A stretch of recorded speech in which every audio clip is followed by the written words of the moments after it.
Good evening. This is a public meeting of the Lowell Zoning Board of Appeals for July 25th, 2016. And a couple of items before we get started. If you have an electronic device, could you please turn it off?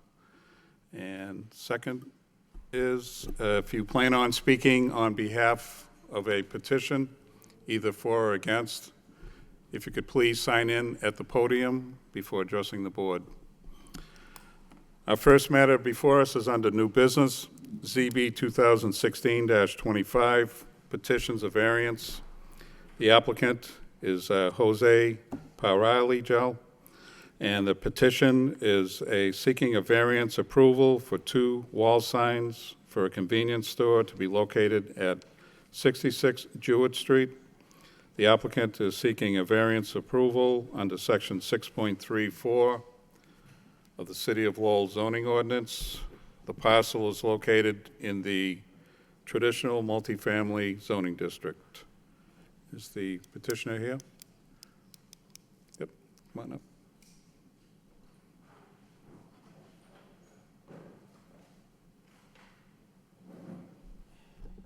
Oh, wait a minute.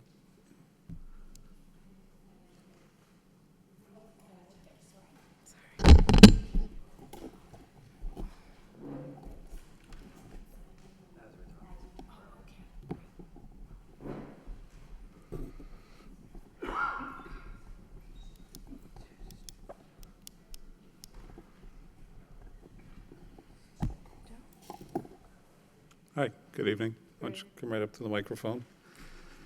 So you're here for your variety store? Yes. Are you the petitioner, or is this Jose? Jose is the owner. He's the petitioner. He's Anderson Lizardo. He's the owner of the store. Okay. And so the store has a couple of new signs put up on it? Yes. Is that why you're here this evening? Yes. Okay. Christine, what brought this about with the city?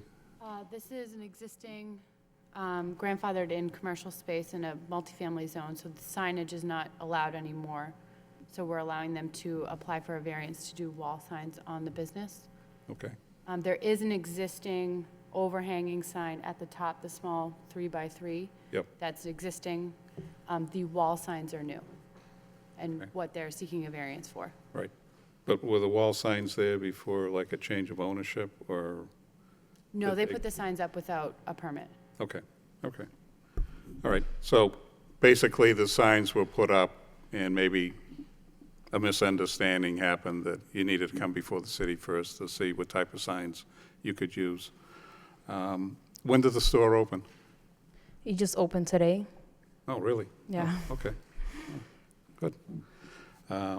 Okay, anything else you want to tell us? No, we just want to. We didn't know about the signs first of all, and Okay. he wanted to put the signs because it's in the corner. So when people are driving by, it's hard to see the 3x3. So he wanted to put something where people are, when they're driving by, they can see there's a store there, so more people can come to the store. Sure.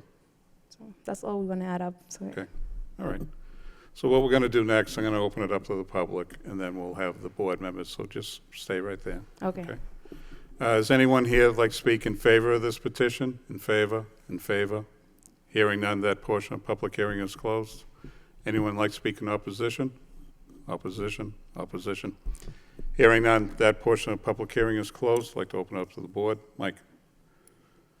Thank you, Mr. Chairman. Just a couple of questions, or a couple comments. I think the prior use was a convenience store, but it was vacant for quite some time, and I think it did have a lot of wall and window signs on it. And there was also a driver's ed school there, I think, too. Do you recall that, Christine? The last use was a convenience store, and it was vacant for quite some time, but the property owners did legally maintained the use, and that's why they were still able to have a store. I don't know what the signage was for the previous store. Pretty sure, having driven by there many times, I think there was signage there before, and now that there's been a change of use, you'd have to, that's why you had to apply for a permit. I'm glad something's in there, because I think that spot has been vacant for probably a couple of years. And the only, I think, condition I would make if this were to be approved is that, and the planning office recommended that no other signs be put on the walls, you know, filling up the building so that it just looks like a giant billboard for the store. So that's all I have, Mr. Chairman. Thank you. Okay, thank you. Van? Through you, Mr. Chairman, I totally get why they want to put the sign up to, attract customers and present a better facade. Overall, I don't see any detriment if this was put up. I am glad that they're coming before the board. So hopefully there was just a misunderstanding before they put it up. But overall, I don't see any issues with this petition. Thank you. Okay, thank you. Dennis?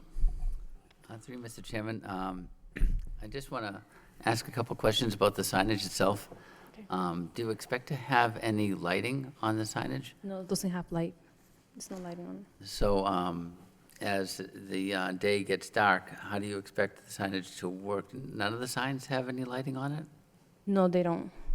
Do you expect to add that at some point? Well, the signs it's really visible for the people to see, because that's why they told us that if we put signs, they're not available to have like light stuff like that. So that's why he put someone to make the letter bigger. And plus, on the store, there are like lights around, and plus the light on the street is visible to people to see. Because like I said, the one they say 3x3, when people are driving by, it's hard to see. Sometimes people are driving, wanting to look at it, so they might have an accident or kids crossing the street.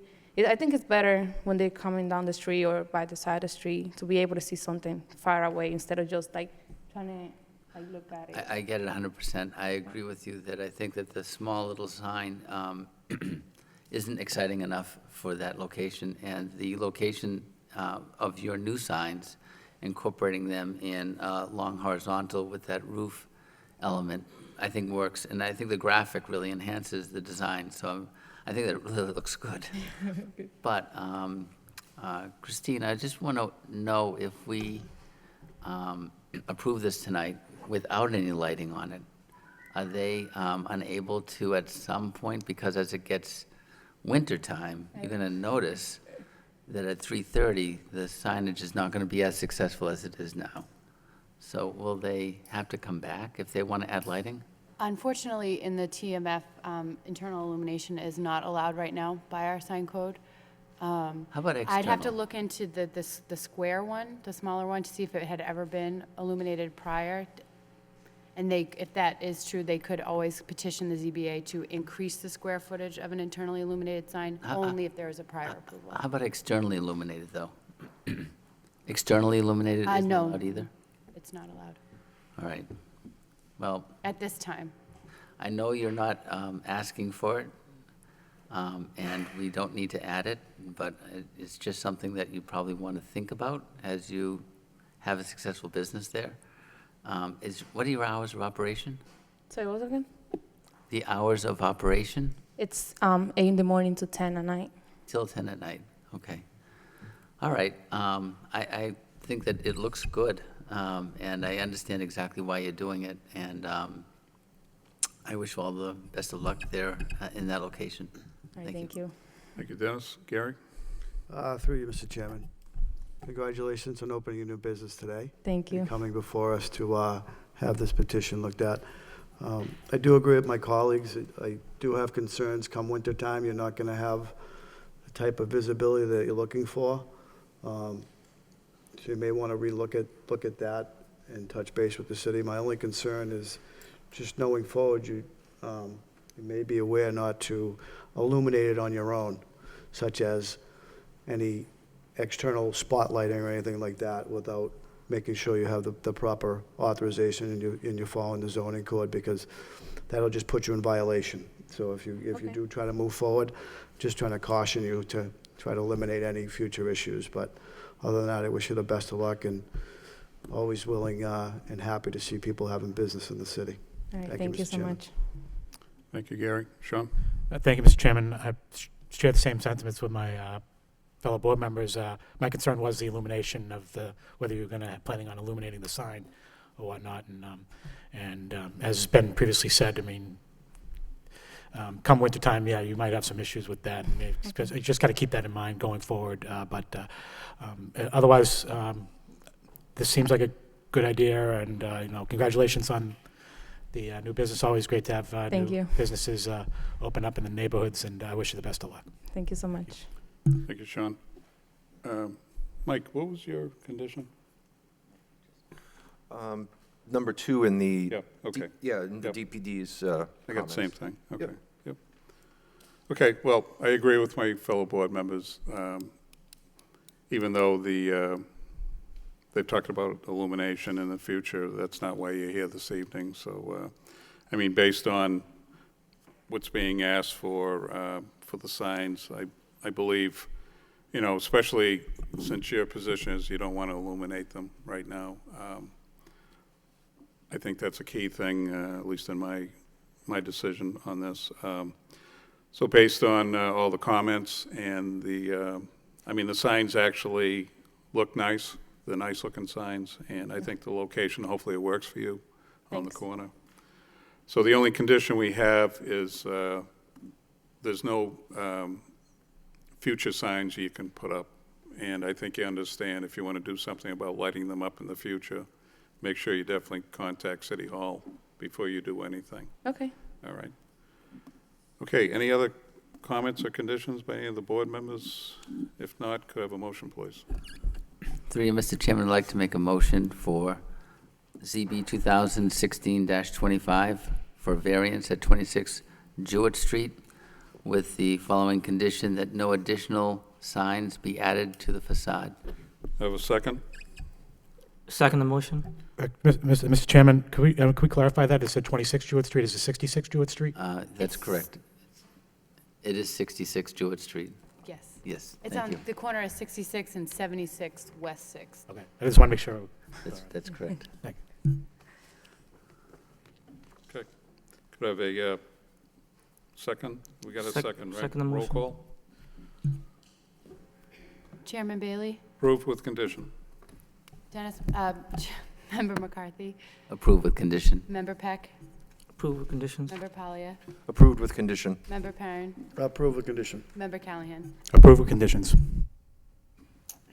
Okay, been approved with condition. Best of luck to you. All right, All right. thank you so Thank much. you. Yep. Thanks. Good evening. All right, our next matter before us is ZB 2016-36, petitions a special permit. The applicant is William Schneider. The property is located at 780 Rogers Street, and the petition seeking special permit approval at 780 Rogers Street.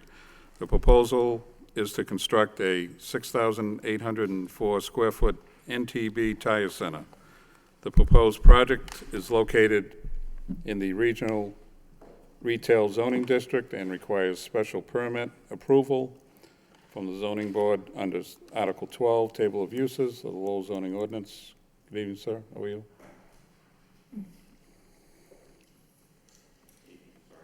It's okay.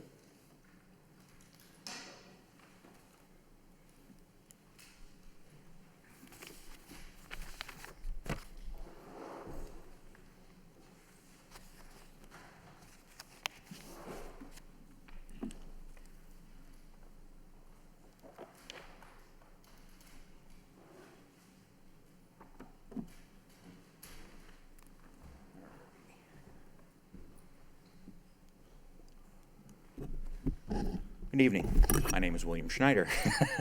I'm with CEI Engineering. I'm an engineer representing NTB Tire this evening.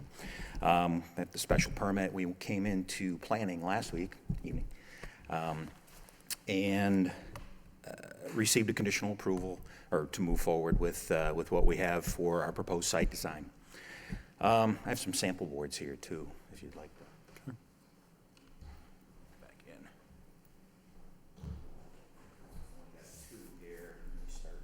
Okay. Thank you.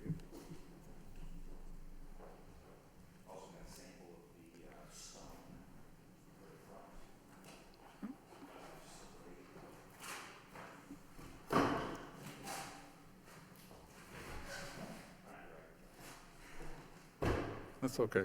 Yep.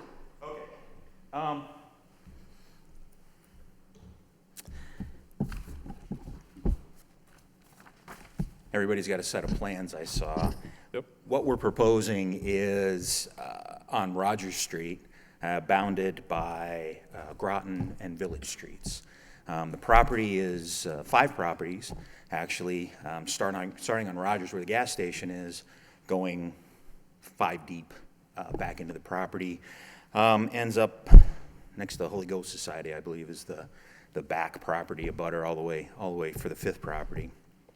There's a McDonald's across the street, if everybody's familiar with where I'm at now.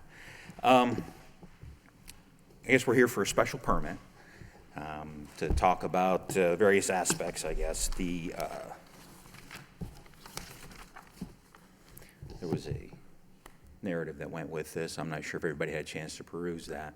But talking about the socioeconomic and the needs served by the proposal, which is right now there's a gas station there which serves the public. This is a similar type situation. Doesn't have fuel for sale, but fits in with that rural residential, I believe it is. Regional retail, thank you. I knew it was RR. And fits in with that except for the special permit here in order to make that work. Along with that, we talked about the traffic flow. Right now, there's an existing access off of Rogers and a couple of accesses off of Village or open frontage along Village and Groton. Our proposal is to close off Rogers, have access off of Village and Groton only. And the way they are lined up right now, they're directly across from each other in order to accommodate truck deliveries and that kind of thing.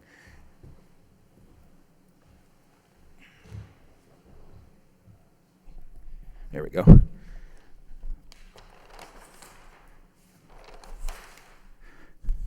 So on the site plan, that's really odd. On the site plan, this actually goes back in almost 4 properties.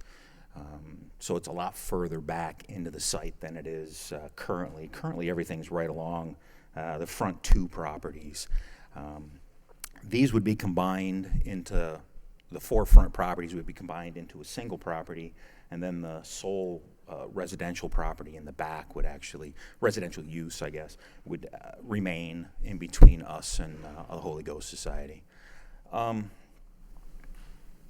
Access off of Groton and Village is primarily lined up in order to allow the truck to pull through there. They get a truck about once a week with deliveries. They get a truck about once a week for recycling that pulls tires and batteries, oil filters, all those kinds of things. And in talking with planning, we'll also have we don't show it on our plans yet, but we'll have a 3rd bay in our dumpster enclosure there to accommodate our single stream and our cardboard, which we don't have a lot, so we won't need a huge area for that, but we're going to add that to this. In looking at that, the larger dumpster enclosure has a locking gate mechanism on it, can be padlocked, will be padlocked, and it's also roofed. That's where the tires would go. They store anywhere from 20 to 100 tires there. If they have a big sale, they can call the recycling truck to come in and pick up more stuff if they have extra stuff. But typically, once a week is their recycling pickup.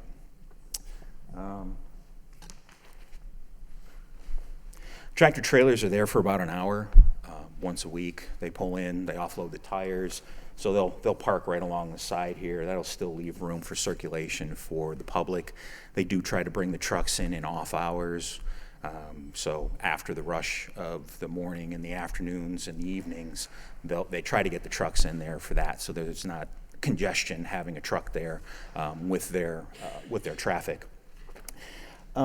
We did close off Rogers at the request of the planning. It's not real bad, actually.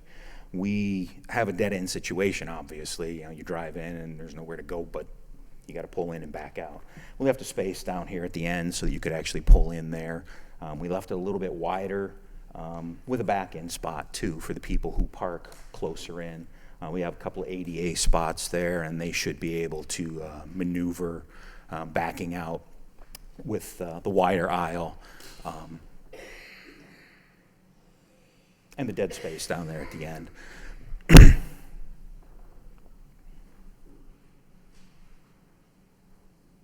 Traffic calming.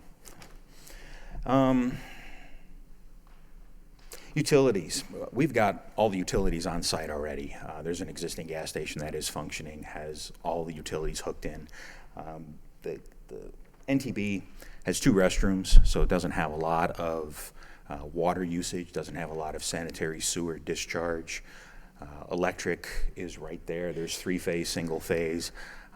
Everything that we could need for this facility exists right there. All the data, all the telecommunications is all right there on the poles.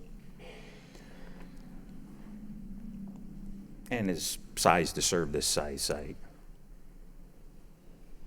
As far as neighborhood character and social structures, I guess since there is an existing gas station, this type of facility is a very similar situation. It's servicing vehicles. It's got a different type of traffic flow. It's a pass-by traffic flow instead of typically a destination. Most people don't exit the house saying, I need to run down and get tires. It's, I'm going to stop and get tires on my way somewhere. I'm going to stop and get my oil changed on the way somewhere, those kinds of things. So like a gas station, it's more of I'm driving by and it's a convenience thing more than destination. There's still destination traffic, but it's not as prevalent for this type of facility. So I think we're adding nothing really to the existing traffic flows and keeping in character with what's already there. Also, the building itself is a stone facade. Got nice earth tones, minimal color explosions. Got some yellow and blue on it, just to kind of give it a little bit of pop. It's actually a decent looking facility with the 8 bays that will face Groton Street.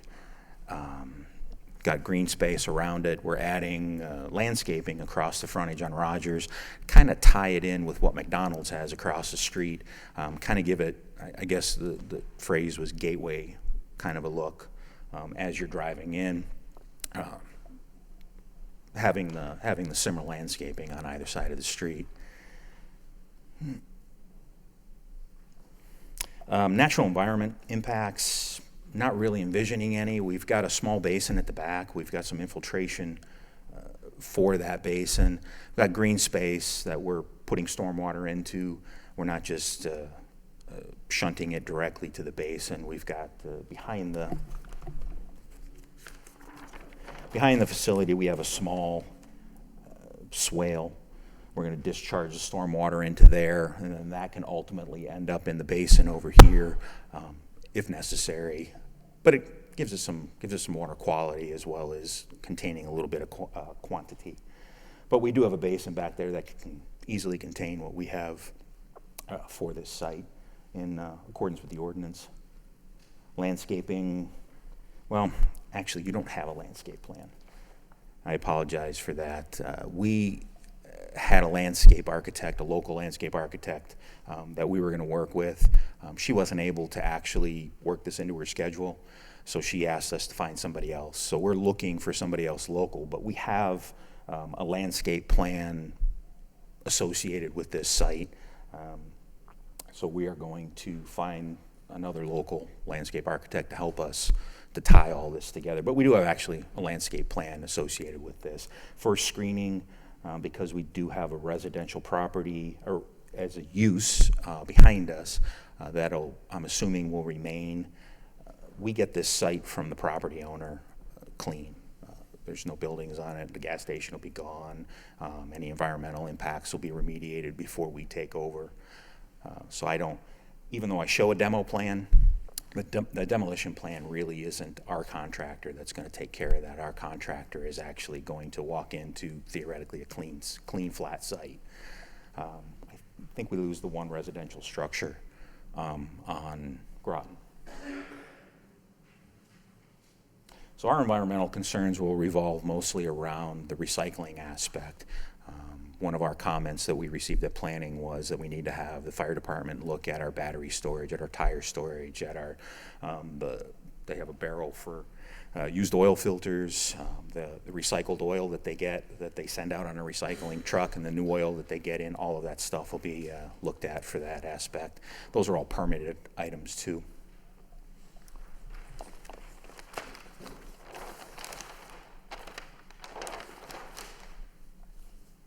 Shallow grades on the whole site. Stormwater stays predominantly on site.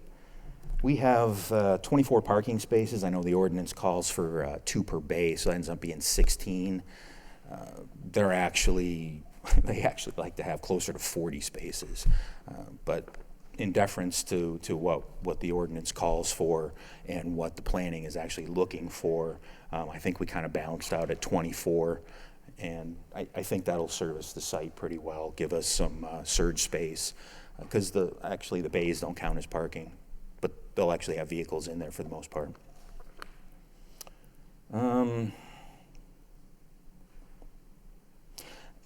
I think as far as the fiscal impact, impact to city services, tax base, employment, I think it's probably going to add a few more people. Employment-wise, I think it's probably going to balance out as to what's existing now for the rest of that.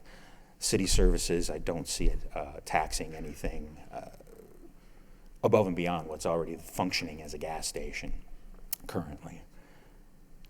In general, most of the people that I've spoke to about this, whether it's on staff or somewhere within the city, the fire department, other folks, seem to think that this seems to fit in pretty well with the character and the nature of that neighborhood along that corridor, Rogers, as you're coming into town and coming into the city. I guess that's really all I have. If you have any questions that I can field. Well, if that's what you have at this point, what we'll do is we'll open it up to the public, and then we'll go to the board. Okay. All right. Anyone here that'd like to speak in favor of this petition? In favor? Favor? Hearing none, that portion of public hearing is closed. Anyone like to speak in opposition? Opposition? Opposition? Hearing none, that portion of public hearing is closed. Open it up to the board. Mike? Thank you, Mr. Chairman. I don't have any questions about the application. I think it looks like it's going to be a really good project. The site, the condition of the site that's currently there is not very pleasing as a so-called gateway into the city. There's a couple of old wood buildings that I don't know, they've been there for 30 or 40 years at least. It might have been when it was a really old gas station, so that'll be great that those will finally be torn down. And I like how you cut Rogers Street off so that people aren't pulling out of of the property from multiple spots. They're either going to pull out on Groton or Village. And I also like how you have the entrance to the property in the back, so that you have to go halfway down either of those side streets to get in. So I think that's a good plan too. I know the planning board, and I'm sure this board would like to have the landscape plan, submitted when it's ready, but based on what I can see from a distance here across the room, it looks like that will also be a real improvement to the area. The bank to the right has a lot of good landscaping. Even though it's a parking lot to the left for the baseball field, there's a lot of landscaping there. McDonald's is landscaped across the street, so it only makes sense for you to have your landscape or your final plan submitted to the planning office. So I don't have any questions. I know you already went through the planning board, and they had a number of conditions which we normally, at least I normally don't ask you to review all those conditions again, and we just accept the planning board's conditions from the site plan review. And I did want to add to, I'm sure Dennis will talk about this more professionally as an architect, but I like this brick look to it. So it doesn't just look like a warehouse with a bunch of bays along the side, but with the landscaping and it being cut off from Rogers Street, and then this brickwork around the showroom, I think will it'll help fit into that area, and it's a good-looking building. So that's all I have, Mr. Chairman. Thank you. Thank you, Mike. Van? I have no comments, Mr. Chairman. Dennis? Through you, Mr. Chairman. I'd like to just say that I think you've done a great job with siting this building on the site, and the idea of this greenscape along Roger Street is a great plus versus what we currently have on the site. And then also, we have a nice continuous sidewalk along Roger Street, which is a great add. I just want to ask about the drainage or utility plan that you presented. There's that swale. Why?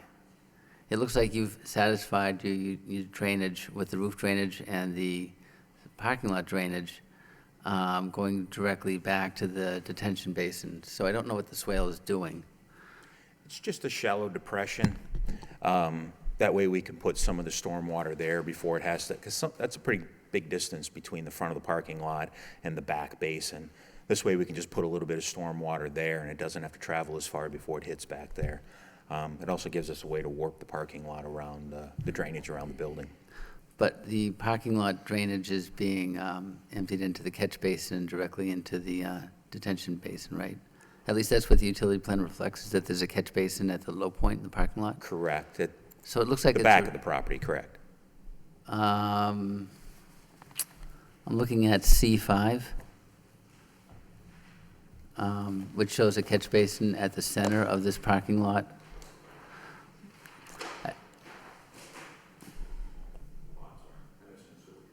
Is that correct? Yeah, that is correct. So I don't know what the swale is catching. Yeah, you're right. Okay, so maybe that could be a nicely landscaped area without the depression, so that it would look more like a tree, shrub, lawn area. I just would like the landscape plan to reflect that, because I think that'd be a great add to the facility. I'm not in love with the elevation that we have along that, what's it, Village Street? Mm-hmm. Is that right? Correct. So I think that we do need some trees along that facade to soften that. Therefore, I think that landscape plan, again, is really critical. What you've done along Roger Street's tremendous. It really improves everything. And I think there's a couple other comments, I guess, the outside storage of material. So everything's going to be stored in those 2 dumpster locations in the back, is that correct? Correct. The larger dumpster enclosure is approximately 21 feet by 12 feet, designed to hold the tires and whatever other recycling material. Like I said, we're adding a 3rd bay. It's probably going to be somewhere in the neighborhood of 4 by 6, I think it was, for the single stream cardboard.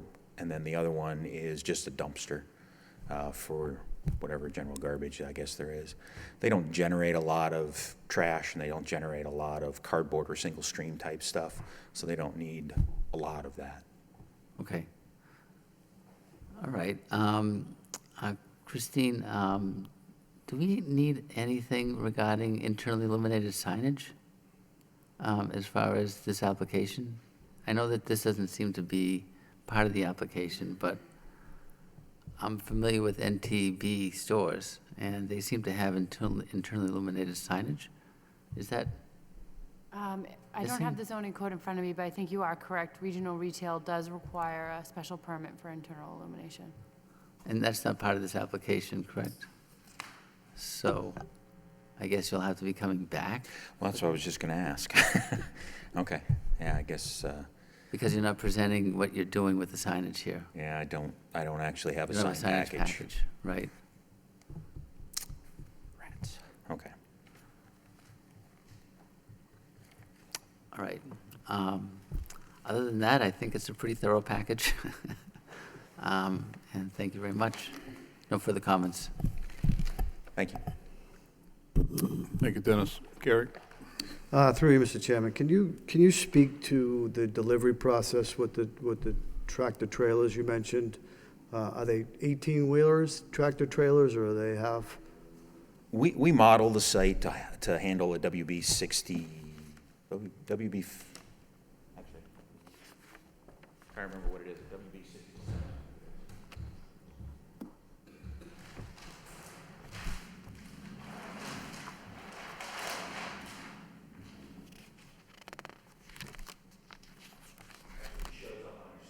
Right.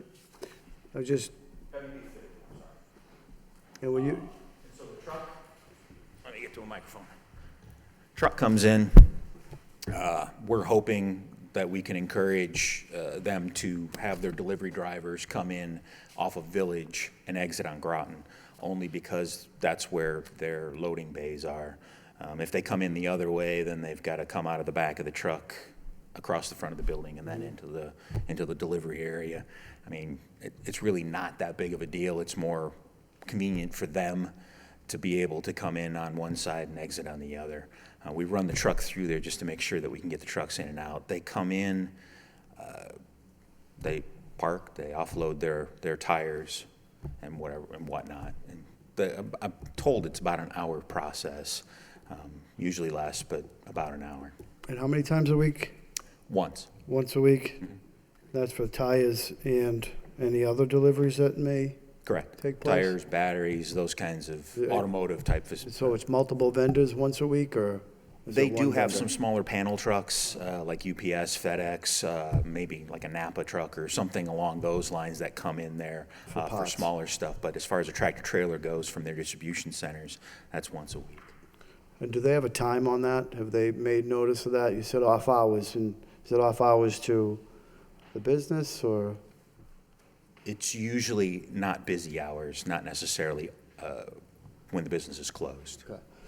So my concern is not so much the traffic flow, the vehicle traffic flow coming off of 38. My concern is tractor trailer coming up and down on Village with all the athletic fields and alumni field and the activity that is very, very heavy during spring, summer, and fall. So if you could convey to the manager or the operations director or somebody, they may, out of good faith and relationship, they may want to look at evening deliveries or early morning deliveries. Athletics usually start over there and in between 2 o'clock, and they run till, 9:30 with everything out back. So my only concern would be is if they miss the turn, that they're going to start using Colley Stadium, Village Road, the old road. If you're from the 70s, they're going to start spinning down there. We have Pop Warner, junior high football, soccer, lacrosse. I think it's very key that they understand the operations of that community complex over there, just from a public safety standpoint. Other than that, I'm excited to see it. I've seen that red building's been there since I was in high school, so it goes back a few years. So the package is very well presented, but that's just a concern I have as far as those deliveries. And I think they'll be open to that thought process. It'll probably be much easier for them than they're not dealing with school buses and cars and things of that nature. So I wish you the best. Thank you. Thank you, Gary. Thank you, Mr. Sean. Chairman. Thank you, Mr. Chairman. I agree with the sentiments of my colleagues. This is a very well put together project. My concern was, reviewing it, was the access off of Rogers Street, but that's going to be, if that's going to be shut down and then the access only going through the two side streets, then that ease my concerns. But it is a very well put together project, and I wish you the best of luck. Thank you.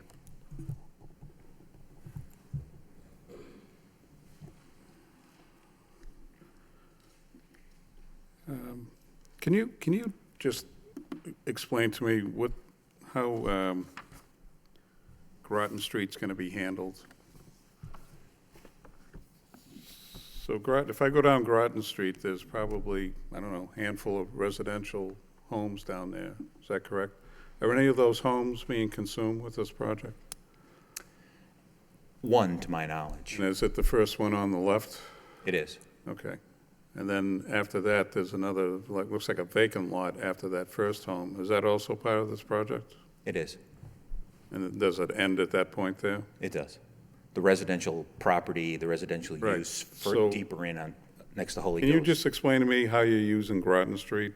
If those two homes are being removed, you still have other residential homes, so can you just walk through that again with me? I mean, I've looked at the plans, I know you mentioned Groton, but how is that street going to be handled for access to the facility? Has full access. For the most part, I mean, anybody who's familiar with that area, they're probably comfortable if they're coming from one way, they're going to turn right into the facility and then turn right onto Groton and then left into the facility. You're coming from the other direction, I'm guessing they'll probably turn left onto Village and then right into the facility. Or I'm guessing. No, I'm just curious how much Sure. traffic we're talking about going down Groton Street. Oh, Because I wouldn't think there's too much traffic on Groton Street currently with the gas There's- station, yeah. because you can't access the gas station, correct? Off well, Groton it does Street. have openings on Yeah. Groton, but its vent stack is along that side. So you'd actually go beyond the vent stack to the back, closer to the back there in order to exit. I'm not sure what that's being used right now, for Yeah. the most Well, part. I know we didn't receive any comments. Was there anything that come up even in the planning board talked about Groton Street? Nicholas submitted an approval sheet with no comments regarding to traffic. Okay. As far as conversations that would have surrounded traffic, I don't think there was many Okay. on this site. Okay. And to Gary's, so I guess I'm all set with Groton Street, but again, I just had, I'm not going to say grave concerns, but there are people living down Groton Street, so I'm just interested in the impact to them. I know nobody showed up this evening in opposition, but I don't know if I missed, but I know Gary asked about the vehicles, the trucks visiting the site, coming down Village. What's the size of the vehicles? The WB-50 is around 47 feet long, 47-foot trailer. Are we talking 50-foot a trailer. trailer or a box truck or? It's a tractor trailer. It's, Tractor I mean, trailer, yeah, yeah. it would be an 18-wheeler. It just wouldn't be the huge ones. It's a smaller one. Not the smallest. It's kind of in the middle there. It's not the biggest. WB-67 is, or 72 are some of the bigger ones. So if there's something like a tractor trailer, I don't know, would they be coming down Andover Street to cut over, or would they probably coming off 495? Yeah, so hopefully so I guess maybe the question would be, if they come off 495, are they turning onto Groton, or are they going down Village? Which one did you say they were doing? It would be better if they turned down Village Village. and came in on Village Yep. and left on Groton.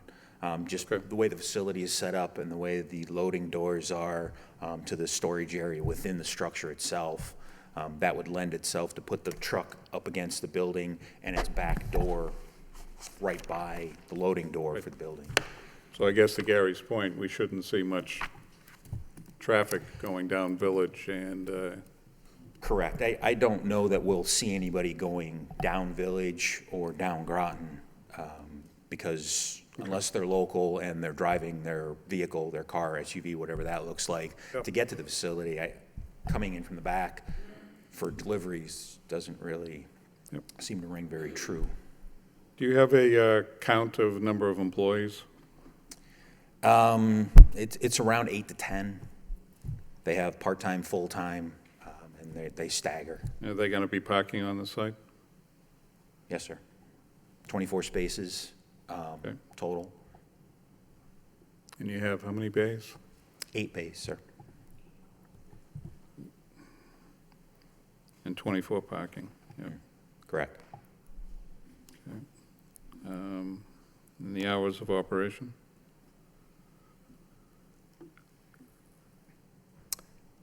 I don't remember. Okay.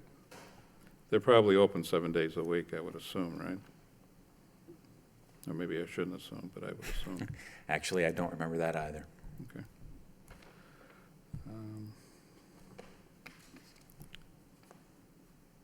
And if everything was approved this evening, do you have any idea when the facility would probably be up and running? How far in the future? The actual construction time with a flat, clean site is probably 2 to 3 months from first shovel to being paved. But there is an existing gas station there now that would have to have the tanks removed under a permitted process. There's some demo that would have to take place. So I really can't speak to it until there's a flat level site. I think this is kind of working together once the approvals are deemed appropriate, then that part of it can move forward. So I don't have an exact timeline other than what it would look like if it was clean. So you mentioned about the landscape plan, currently don't have one, in the midst of acquiring someone to put a plan together. So if we, maybe Christine, I'll ask you this one, if we were to condition the landscape plan, would the plan be for them to work with staff on putting that together? And once that is completed, will it come back? I think in this instance, I would just assume see it come back to the board. I know we can either have the petitioner work with staff and figure it out. But since we don't have anything at all, what I'd like to do is, hopefully they're going to work with staff. And then second of all, because I know Dennis had some comments on streetscape, I'd like to have it come back to the board, not that the petitioner has to come here, just so we can review the final set of plans. There is a condition from the planning board to have it reviewed and approved by staff, but Oh. you can ask them to come back to this board. So was the landscape plan under planning board, or is it underneath us? Landscape plans, I think would fall under the site plan review, but you can make the argument that it is associated with the use as well, which is why they're here. Well, if it's, Because it's the use of the if site. planning board conditioned it, it probably falls to them, right? Yes. Then we don't need to entertain it or condition it, do If we? you don't need to expound on it, no. Okay. You okay with that? I'd be interested, Mr. Chairman, with the, attaching the, or adopting the conditions of the planning board for our approval. Right, right. But I was just talking about, we don't No, we don't want to see the landscape. I do have Dennis's concerns in the minutes, so staff does have a record of what this Okay. board would like to see in addition to the planning board, so we'll make sure that those are included. Okay. And then we have the special permit for the illuminated signs, so how are we going to handle that? That'll just have to be a separate filing, because there was no Sure. Advertisement for a variance, so. Yep, so they're going to have to come before us with a new petition for that, okay. All right, any other board members have any other comments or conditions they want to speak to? Yep, Mr. Chairman, I have a quick question Go about ahead. what Dennis brought up earlier in regard to the retention pond in the back. I'm not sure if the suggestion was just to remove that completely from the plan or not. So the retention pond in the back is actually being used to treat the water from the roof as well as the pavement. There's a drainage swale that was added to the plan along Rogers and Village Street that's actually not doing anything, and I asked that to be removed. Okay, thank you. I confused the removal of the swale with the removal of the entire pond. Okay, thank you. No further questions, Mr. Chairman. Mr. Chairman, I was noticing on the site plan submitted that we really only have a 50-foot turning radius at Village Street. So I'm just curious as to how the tractor-trailer truck traffic flow works. It seems as though it would only be able to make the turn into the site from Village Street. And then if it's exiting, does it exit Groton Street? And if it exits Groton Street, it really is not able to negotiate the turn onto Rogers Street with the current radius that is in existence. It seems that that's the case without a turning template for your truck radiuses here.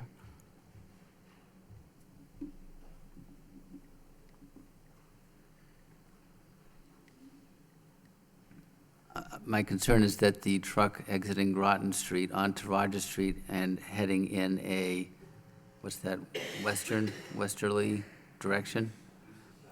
Right, it would be westerly. If it were to go westerly, right, it would have to swing out into Rogers Street more than it should. If it's going easterly, it's no problem, but a westerly traffic flow from Groton Street seems to be compromised by the radius there on the curbing that's existing.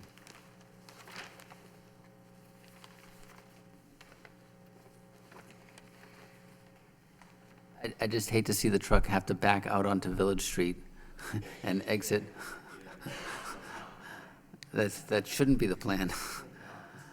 And then the other option is, do we just expect all trucks to have a easterly exit on Rogers Street and no trucks go westerly on Rogers Street? I don't know. I'm just trying to figure out how we successfully use a truck on this site where Groton Street doesn't have radiuses for truck traffic.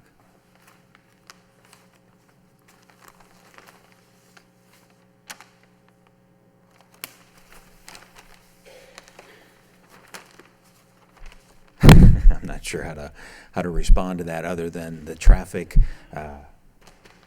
The street width is wide enough to accommodate a truck moving through there. It's not a heavily traveled street, and with once-a-week trucks coming in and out of the site at an off traffic time, I'm not sure that the radius that was built in when they put in the sidewalks, and I guess this was widened at one point in time by Massachusetts DOT in order to accommodate, because our right-of-way pushes back in, the sidewalks and all that are all part of those plans. I mean, we can look at that and run a template on there, but I'm not sure how much more we can squeeze in that corner. I mean, we can run those templates. I'd suggest a condition that you work with DPD to resolve the truck traffic exiting from Groton Street onto Rogers Street in a successful manner, and whether or not the existing radiuses need to be upgraded. Understood. Does that make sense, Christine? Does that make sense to the other board members?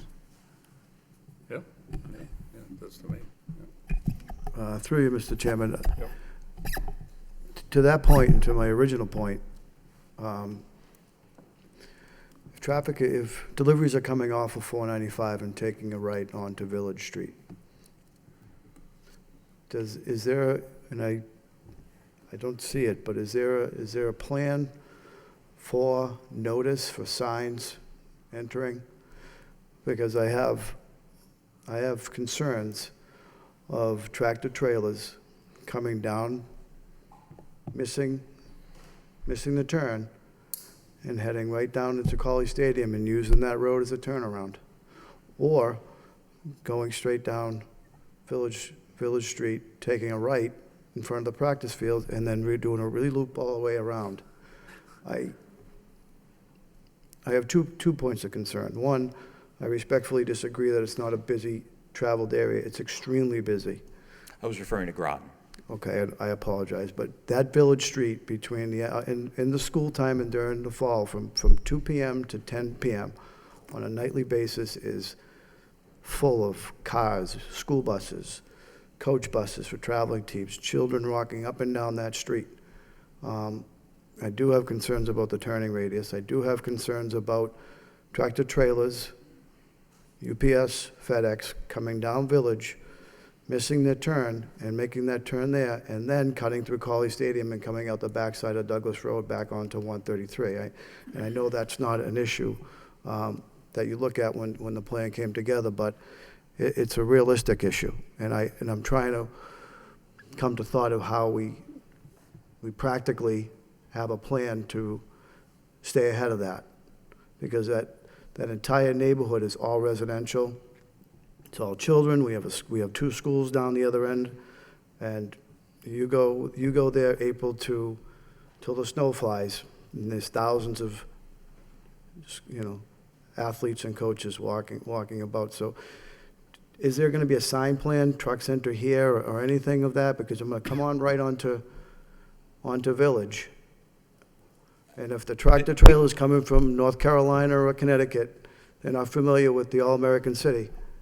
I think, based on the layout of the site, the size of the building, shape of the building, and the shape of the facilities themselves being bounded by 3 roadways, any delivery coming in from either direction, once they see the building that says NTB on it, they've got, well, in this case, they have 2 choices to get into it. And hopefully, the way the logbooks work, the way their delivery schedules work, the way all that works, they're given, I don't want to say that they're given direction on how to do it, but they're given suggestions that the best way to do this is to pull in here because our delivery door is here and your exit is over there, that kind of a thing.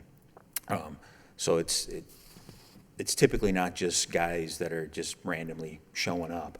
But I think based on the way the site is laid out, the way the building is going to be, the driveways are at the end of where the building is. So they'll see the building as a landmark and then turn down one of the streets in order to get back there.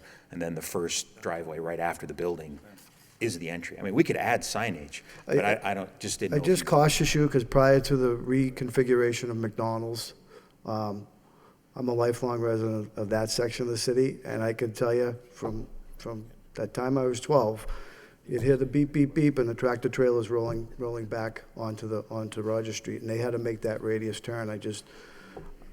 I'll be honest with you, I have a lot of concerns with that, and I will ask my fellow board members what type of condition into the city we can look at that relates to those deliveries, because if non-traffic hours in the trucking business world, which I understand is professional, they're professional drivers, and they work a 6 a.m. to a 6 p.m. shift.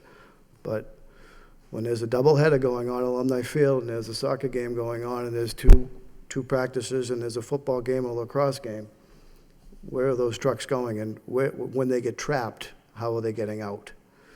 So I would feel comfortable if there was some type of hour of delivery agreement that we could come up with as a condition, either here tonight, or you can bring back to your operational or your management team, whoever has that authority to make that decision, and take a look at that, because I'm not being disingenuous, I just don't think it was looked at. And I don't, if you aren't familiar with athletics in that particular neighborhood, it's gonna raise some concern. And the last Understood. thing we want to have to do is see 18s or quarters milling about that athletic complex looking for a place, and then all of a sudden you're going to hear that beep, beep, beep, because we deal with it with the school buses over there. They get halfway down, they can't turn around, and they just beep, beep, beep all the way back. And no one's paying attention because everybody's on their phones. So if we can have some thought to that and have some type of dialect between us and then the city to relieve that concern, it relates to public safety, I'd feel much more comfortable with some type of condition there. Thank you, Mr. Chairman.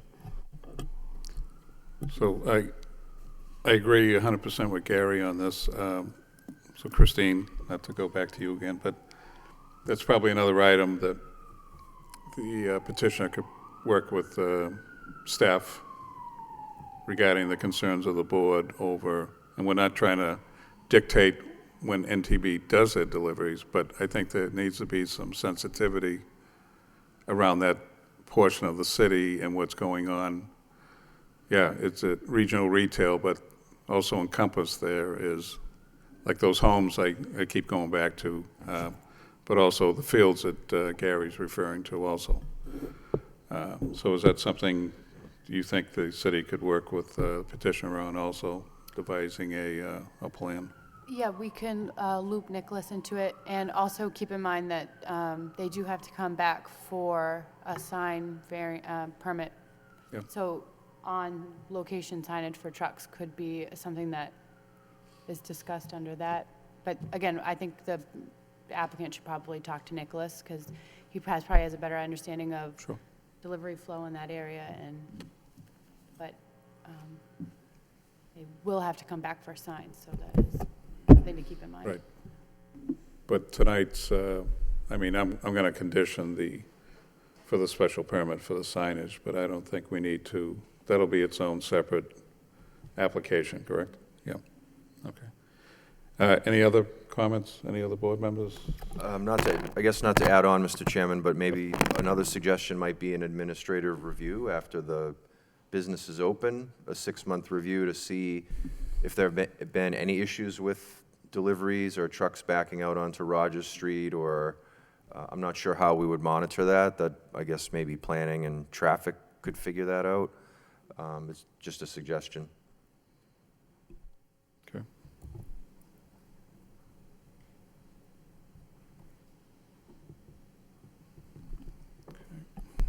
Just one final comment. I believe it's a final comment, Mr. Chairman. As it relates to my concern, you know, signage is always helpful.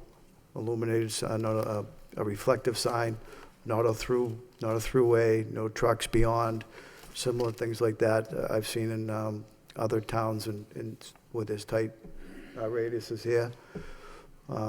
Just not mandating because we can't mandate what type of signs. I understand that, but just food for thought as you move forward with trying to just move forward in good faith. And I really appreciate you. Understood. You're being receptive to this issue. Thank you. Okay, so what I'd like to do at this point is just give me a couple of minutes. I want to talk about some of the conditions that we've discussed so far. And when I'm wrapped up with that, we'll come back, talk about conditions, and then we'll also talk about the final vote. Okay? Thank you.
Okay, so the purpose of this petition is to receive a special permit for the operation of the NTB Tire Center, and I would say based on discussion by each of the board members and the information you provided this evening, Mr. Schneider, I believe NTB has, met the burden regarding the prerequisites for the special permit. I mean, it's already a regional retail zone to begin with. I don't think the operation is out of character with the present businesses that are on Roger Street. The other thing is, I think, based on the comments that come back from the board members, you know, we have a few items that we need to have the petitioner address with the city regarding, I'll call it almost access concerns that we have. You've already gone before planning board, and I'm sure they did their due diligence with you. And I would say, based on everything that we've discussed here, I would support this special permit to be awarded to NTB. And what we'll do at this point is I'm going to have Dennis read the conditions in that we've have so far. If there's any conditions that are mentioned, if you're not in agreement or you want to discuss it, we can certainly do it this time. Thank you. Before we move to a final vote. So I'll ask Dennis to read in the conditions that we have at this point. What we'd like to do is adopt the 4 conditions provided by the planning board, and those reflect the landscaping, the review by the fire department, the outside storage, and the use of recycling containers. And then the following 3 additional conditions. First, that the applicant work with DPD to provide for successful truck traffic turning onto Roger Street with the existing curb radiuses, or to upgrade existing curb radiuses. 2, to work with DPD and the traffic engineer to provide safe delivery schedule that doesn't conflict with the use of the athletic fields. 3, to provide an administrative review within 6 months to review the safety of the truck traffic and the facility.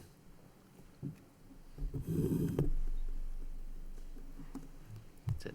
I understand. Okay. Okay, so we, at this point, we have the conditions, and since Dennis has already read them, the conditions into the record, could I have a motion, please? Through you, Mr. Chairman, I'd like to make a motion for ZB 2016-36 for a special permit for 780 Roger Street with the previously mentioned 7 conditions. And could I have a second? Second. Have a roll call? Chairman Bailey? Approved with conditions. Member Perrin? Approve with conditions. Member McCarthy? Approved with conditions. Member Peck? Approved conditions. Member Polya? Approved with conditions. Member Callahan? Approve with conditions. Okay, Mr. Schneider, been approved with conditions. Wish you the best of luck. Thank you. Thank you for your time. Yep, Appreciate thank it. you.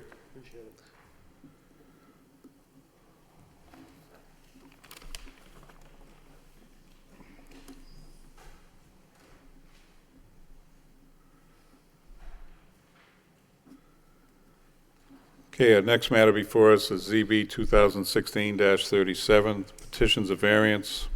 The applicant is PCEA Nema Church, Inc., property located at 201 Coburn Street, and the petition seeking variance approval at 201 Coburn Street. The proposal consists of the redevelopment of the former Polish American Veterans Club into a church without meeting parking requirements.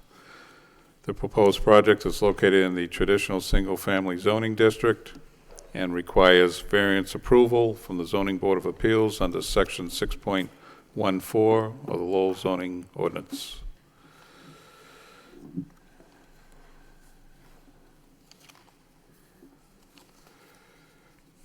Good evening, Mr. Sama. Good evening, Chairman and members of the board. For the record, my name is Matt Hammer. I'm with Lamplex Engineering and Surveying. We're located down at Kearney Square here on behalf of PCEA Nema Church LLC. They currently occupy the old Registry of Motor Vehicles building on Chelmsford Street. They have recently purchased this building at 201 Coburn, which was the former site of the Polish American Veterans of Lowell club. And we're here this evening requesting a variance to redevelop the existing property with interior renovations without the minimum required parking. So we're going to be requesting a variance to the parking requirement per the zoning ordinance, which requires 1 space per 100 square feet, which is gross square feet of the building.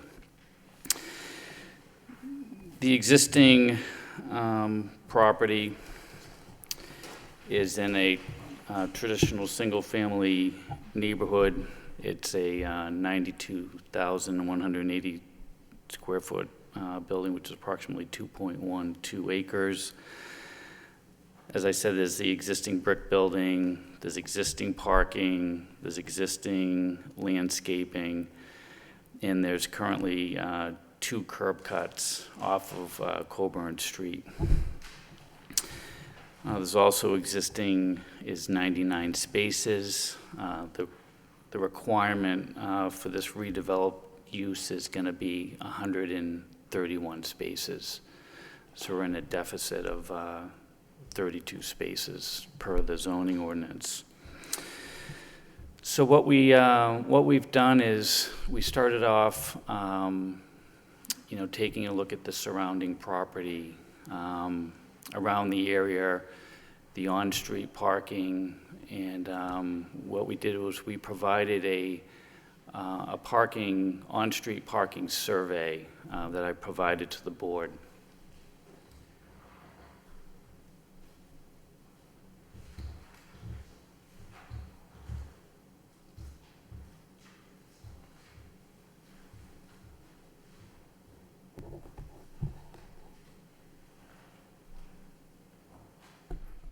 Which is this plan here. So here's 201 Coburn Street. What we did was we took what would be a reasonable walking distance for somebody to park that would be attending the church. And what we did is we just went out a block, went out to 2 blocks here. And what we did is we went out to the site at 10 o'clock on a Sunday and made sure that we excluded all parking that was reserved for some of the residents that are in the neighboring area. So we did not include any of those parking spots. And there's also not a lot of signage out in this area as well. So we went out and took photographs. I've submitted all the photographs to each of the board members. If you don't have them, I can provide more. And what we did is we reasonably counted what would be available on the on-street parking, and that's shown on this plan here on Coburn Street. Here we have 15 spaces here and here. On West Street, we have 4 on either side here. And as you go around, we show those number of spaces, and they're substantiated with photographs at what would be our peak time, which is obviously a Sunday church meeting. So that would be the peak time. And if you notice on the parking summary here, we've identified how many total spaces there actually are on the street and how many are readily available through our parking survey. So we've identified available spaces, with 107 being available within a block or 2 of the site. We're seeing 81 that's available. There's relatively low traffic on a Sunday morning also. And many of the homes and the multifamily dwellings in that area actually have parking within their property. That's the reason predominantly why there's so much on-street parking available. So what we did is we first met with the planning department as well as the traffic engineer, Mr. Bozanetti. Went over the site. He went out to the site as well. We tried to obtain a letter from the traffic engineer, but we've listed that meeting in our narrative where the traffic engineer was generally supportive of utilizing the on-site parking to supplement our need for 32 spaces where we're saying that there's actually 81 available. Additionally, we sent flyers out to all the abutters, and we met with Ms. Anne Marie Page as well as the Neighborhood Association representatives on site, introduced the Neighborhood Association leaders to the church themselves so they could ask questions in an informal setting. We sent out flyers to all the abutters. We went to a formal meeting, of which the flyers said to please come to that meeting if you have any concerns. And that meeting was well received from the abutters. And in fact, I don't know if it was, if the board received this, but as late as this afternoon, we have a letter from the Neighborhood Association.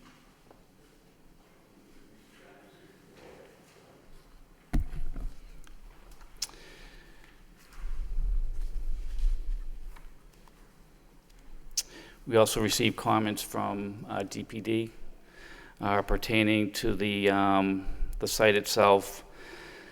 Right now, we're not proposing any signage. They're going to take down the signage for the Polish American Club, obviously. But right now, they're not proposing to have any signage at this time. The frequency of trips, obviously it depends on how many people are going to attend service. But we anticipate, there'll be a one-time surge of trips on a Sunday at 10 o'clock of approximately 100 vehicles in the area. Then it'll be that same trip leaving after that service. We provided some correspondence from the pastor himself, which just talks about generally how the building's going to be utilized throughout the week. Of course, they're going to have a main service on a Sunday. There could be some afternoon worship services with much fewer people attending those. Sunday schools, obviously. Occasionally there'll be some small fundraisers for the group themselves. Also some memorial services if they need to conduct some sort of memorial service for someone passing. And then on Thursdays, during the late morning to early midday, they have a midweek fellowship program that they do on Thursdays. They have a women's meeting Friday at 5 o'clock, which I'm sure will be a low attendance, just because it's probably going to be smaller groups involved in those. And there's going to be choir practice on Mondays at 6, which will be also a low attendance event.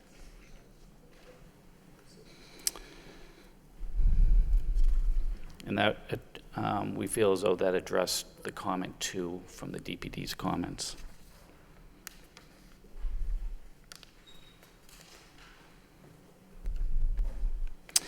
One of the other comments is we do have neighbors that will be attending the church. I can't tell you the exact amount and how far away they are from the church. Obviously, they're more apt to walk to church if it's a nicer day, and most likely drive if it's raining or in the wintertime.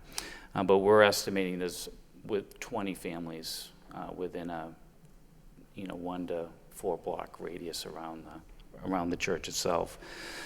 So we feel as though that the church is going to serve a public good. It's been well received by the neighborhood, and we've gone through all the exercises to substantiate the variance that we're requesting to the parking requirement. And I'll leave it to the board.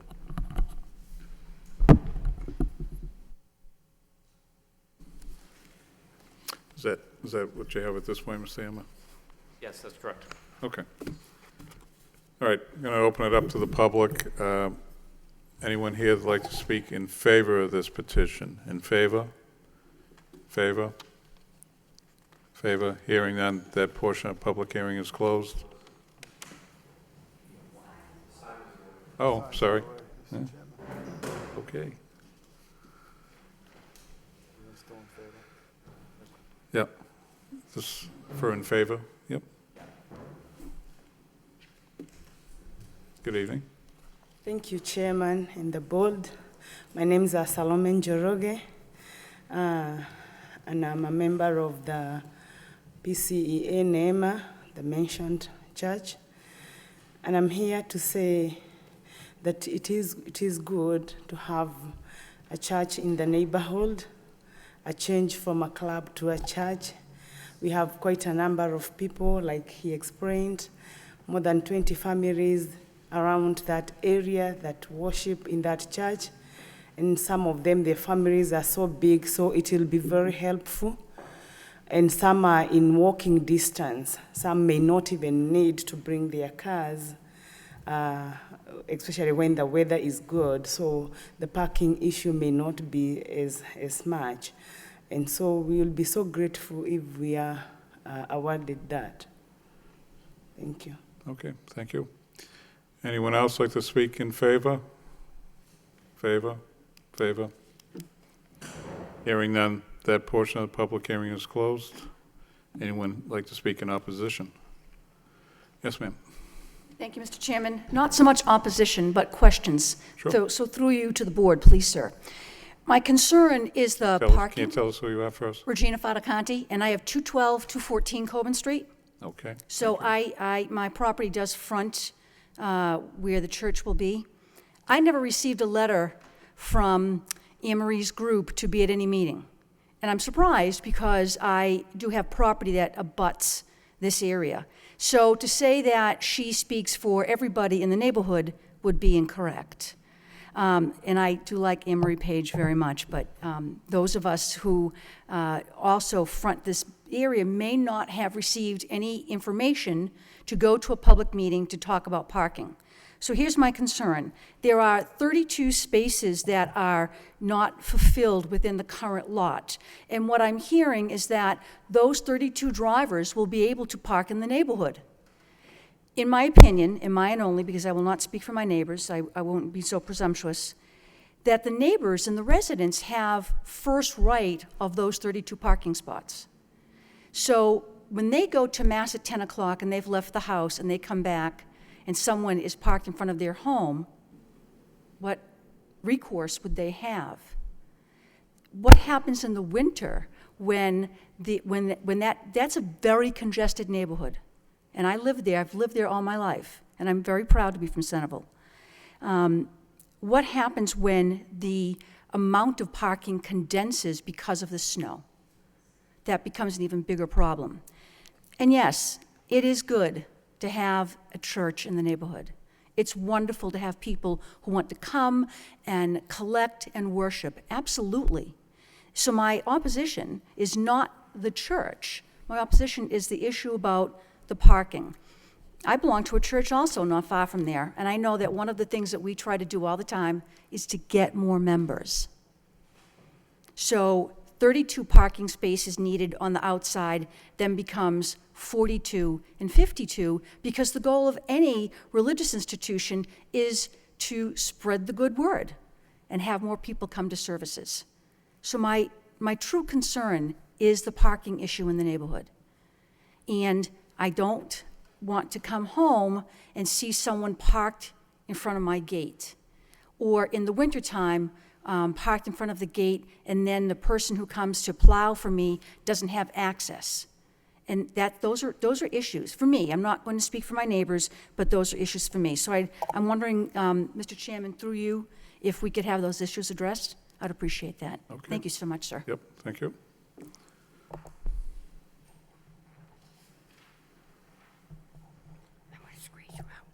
Hi, Sandy McNamara, President of Centerville Community Coalition.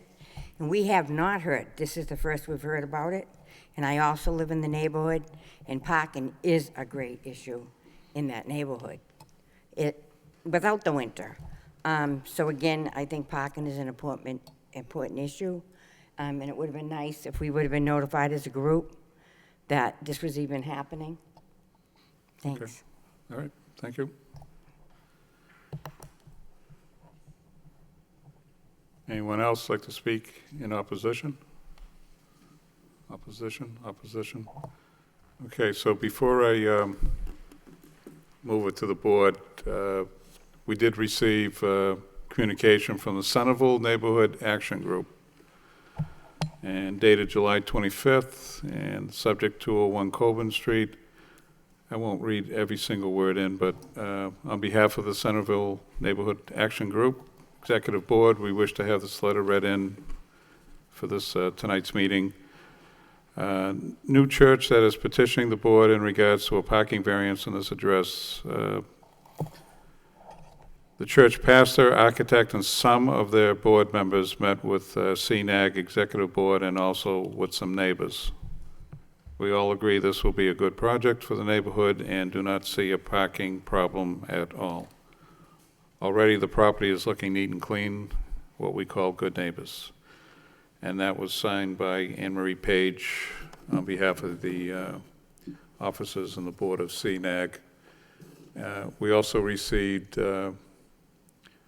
from the pastor, Dr. Mumbui, hopefully I said that correctly. The pastor sent us in regards to services or any other times that the church may be conducting any activities. And I guess with the letter here, and Mr. Hammer, maybe I'll ask you, so is Sunday the primary, I'll call it the, hate to use the word busy, but will that be the day that the building is mostly being occupied on a consistent basis, would be Yes, Sunday that's services? correct. Yeah. And the hours for the Sunday services are? 11 to 1:30. Okay. So every Sunday from 11 to 1:30, that's when the worshiping services would be conducted. And I know there's some other activities on Sundays, meetings, fundraisers, some memorial services. And then they mentioned from 10 to 12 on Thursdays, a midweek fellowship, and Fridays at 5 p.m. Women's meeting, and Monday at 6, there's a choir practice. And the facility may be occupied at other times based on need. Okay, so those two items I just wanted to read into the record, and I believe those were the only two items we received. Is that correct, Christine? Yeah, that's correct. Yes. Oops, excuse me. Okay. All right, so at this point, I'd like to open it up to the board. You don't have any comments about either one of those documents, do you? Just no comments about those, but I'd like to just add a comment related to the abutters that spoke, if that's okay? Sure, yeah. You know, one thing we could do about the property at 212, 214 is we could request to the city council reserve parking spaces in front of that home so that those spaces are reserved for that residence, if that was a concern. It was our intention to just notify the neighborhood group, Anne Marie Page, who represents the neighborhood group, in order to voice out to all the direct abutters. So we did put an effort into communicating with all the abutters relating to the parking, as well as having a presentation at their formal meeting. And in that, I just would like to say that we were trying to do everything we possibly could to work with the abutters as a group as a whole, not just, you know, specific people that were representing the neighborhood, so that's all. All right, thank you. Okay, going to open it up to the board. Mike?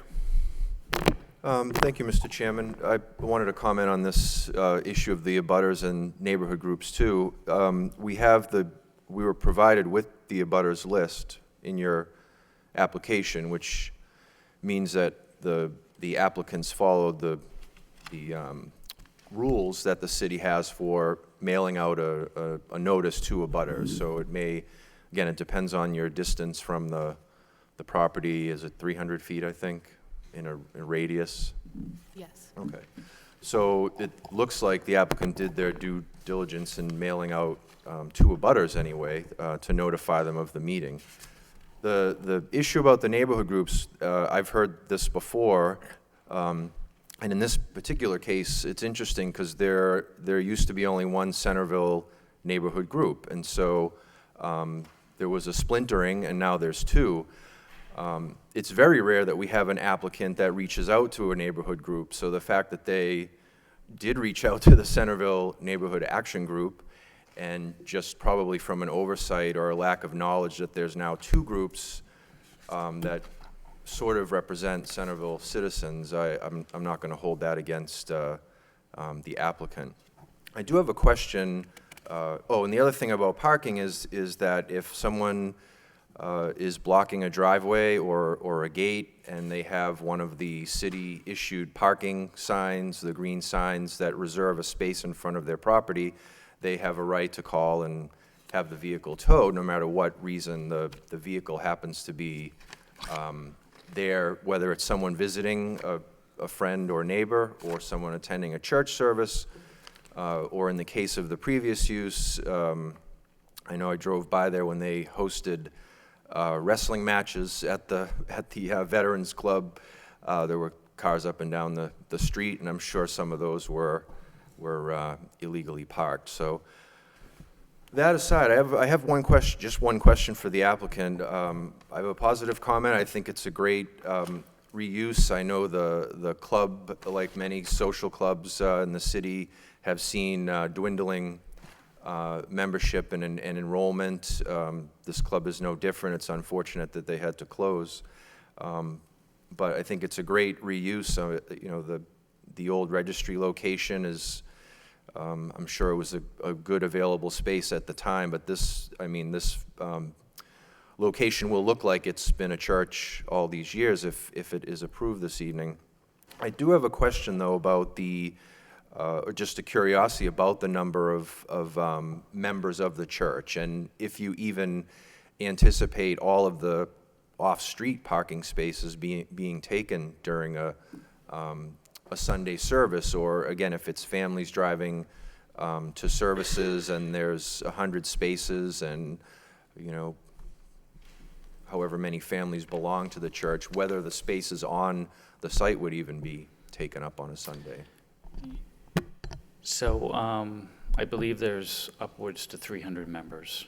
You know, typically not everyone goes to church on Sunday, although they probably would wish they would. And just many times, you know, if a family goes to church, there'll be, you know, the entire family in one vehicle. So it's really tough to tell, you know, whether the existing spaces on the site itself will handle the entire congregation. We're hoping that it will, but you know, that's why we went out to expand, to look at the existing parking in and around the site to see if that would accommodate. And they went into the purchase of the property anticipating that parking would suffice their needs. Otherwise, they wouldn't have gone in there, because from the beginning it wouldn't have met their needs. So if that answers your question. Yeah, I mean, it does. You know, a membership of 300, certainly a family of 4 or 5, they're not going to be driving in 5 separate cars to a Sunday service, most likely. That was really the only question I had. I'm very familiar with the site. I live in Centerville. I've been by there a million times, and I think it's a great opportunity to reuse the space. The only other suggestion, and this is made in jest, would be to cut all the trees down and add 40 parking spaces, but that's just actually, everyone was supposed to laugh when I said that, but nobody did, so. That's all, Mr. Chairman, thank you. Thank you, Mike. Van? Through you, Mr. Chairman, you know, I think this is kind of a good repurpose of the Veterans Club into a church. You know, I know they're short 30-odd some parking spots, but, you know, the majority of their services or usage of the space will be on Sundays. And I think, you know, some of the members are here from the church, you know, just to be neighborly and to be aware that, you know, that is a neighborhood, and maybe try to be mindful and not park in front of people's home too much or too often, if possible. But overall, I think this petition, I believe, could be granted. So, for the most part, I think this is a good project. So, thank you. Thank you, Van. Dennis? Through Mr. Chairman, I agree with Mike's idea of trying to preserve the green space and not park on it. It is a concern not to have enough parking, and looking at the sanctuary, it looks like you have capacity for 500 and, what that number is. It's like 540 people to be seated at one time. So that's quite a number. Maybe 4 people come per car, but that's still a big number of vehicles. Did you look at restriping the parking lot for gaining efficiency? Because We did, yeah. We didn't find that it would be reasonable to restripe the parking lot and obtain any more spaces than what was already there. We looked at, you know, trying to see if we could obtain more spaces, and it wasn't possible. Even extending into some of those green areas wouldn't realistically create new spaces to even. Being a person who perseverates over parking for a living, I guess, with site plans, I can see a way of gathering more spaces, but I would reserve that maybe if the board were to see this as something we want to go forward with as something we could do as an administrative review in 6 months if it becomes an issue. But I definitely think that you could possibly gain more efficiency on this lot by restriping to the tune of probably 30 spaces. Yeah, there's some terrain challenges in the back. There is, yep. There's some buffer that's going to be. No, I would do it with the existing pavement without even, so, because you're not utilizing the perimeter, so by parking on the perimeter, you get more efficiency with the lot. Just an idea. But Okay. I think that I think the approach of, you do have the green space to add parking. I don't like going there first. And I see a possibility of gaining efficiency with the existing pavement if we were to restripe. And I like the idea of the analysis that you did, where it clearly states that there's a lot of street parking available. And then also the fact that so many of the parishioners live in the neighborhood and potentially would be walking. So there's a lot of things going in your favor, I think, especially the idea of repurposing this building, which is a great building to repurpose as a church. It seems like a really good fit. I think if anything, I'd like to see the board, if we were to go forward with a review in 6 months, to understand the parking issue and make that a condition of the approval. No further questions. Thank you. Thank you, Dennis. Gary? Through you, Mr. Chairman. I agree wholeheartedly. I think a restriping plan would increase significantly the amount of spots on the site. It's a very large parking lot. Could you refresh my memory? You referenced earlier that the residential parking that you lined out, the residents could get a parking sign. Are you referring to the parking sign issued by the city?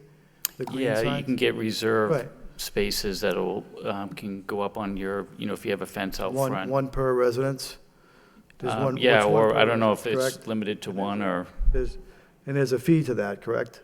I believe so. I'm not exactly sure. I know how when they much- were red, there was a fee. So my concern now is that those number of spaces that are now off-street parking, if there's 32 or 36 of them, I don't remember the number off the top of my head, if 20 residents or 30 residents go out and they all individually get the permitted sign parked in front of their house, you're now reducing, once again, the number of spots both within the perimeter and on the exterior of the perimeter. So that's kind of my struggle, because my thought would be that people are going to be running to the city to get those parking signs, which is it's going to cause some more strain to the neighborhood. Sure. And those are individual parking spots, would become half parking spots with the types of winters we come. Obviously, the Polish American Veterans Club survived in that neighborhood for, I don't even know how long they were there. I mean, I was a member there back in the 80s and 90s, and they had tremendous amount of parties, and I know the neighborhoods were always strained with parking, and now everybody has a car today. So, you know, at first look, you know, having a church in the neighborhood is always beneficial, you know, for neighborhood activity. I do think there's some space within that parking lot just to take a look at that restriping value, whether you go to a diagonal space. There is some open space at the front end, or that flagpole, if it's still present there, and that half circle, half round there. I know it's just trying to reconfigure this. It's a Rubik's Cube, and I know those have changed today as well. But just trying to look at this from 20,000 feet of very condensed, tight neighborhood as well. I can say that we, you know, we did look at restriping, and you start looking at the requirements today with the aisles required, Right. and, you know, you start taking a look at every spot would be needing to be a fully conforming spot. You essentially would lose a lane of parking in the larger parking area. Mm. And then we were trying to maintain the existing fire lane that was in the rear and not try to use what could be an emergency access way around the building by utilizing that for parking in the rear of the building. And then we were trying to just leave that that landscaping feature in the front in that full loop to Right. the entrance of the building, and we proposed one handicap space there as Right. well for another entranceway into the building. And, you know, speaking with the traffic engineer too, I forgot to mention that we did add a pedestrian path that he requested that we put on the plan to help people walking to the church have a more direct access to the building. And our parking analysis did show 107 spaces. So, At 98 right now.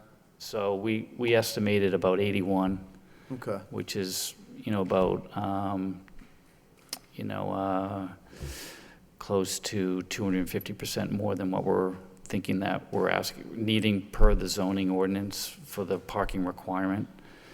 So we're asking for the 32, where we're estimating that there are 81 available. So that was we felt as though a significant number over what we were asking for to be reasonable, that on-street parking could be utilized. And we also, you know, walked around and found that, you know, there's a lot of driveways in places that people, I'm sure, would rather park on their property than out in the street.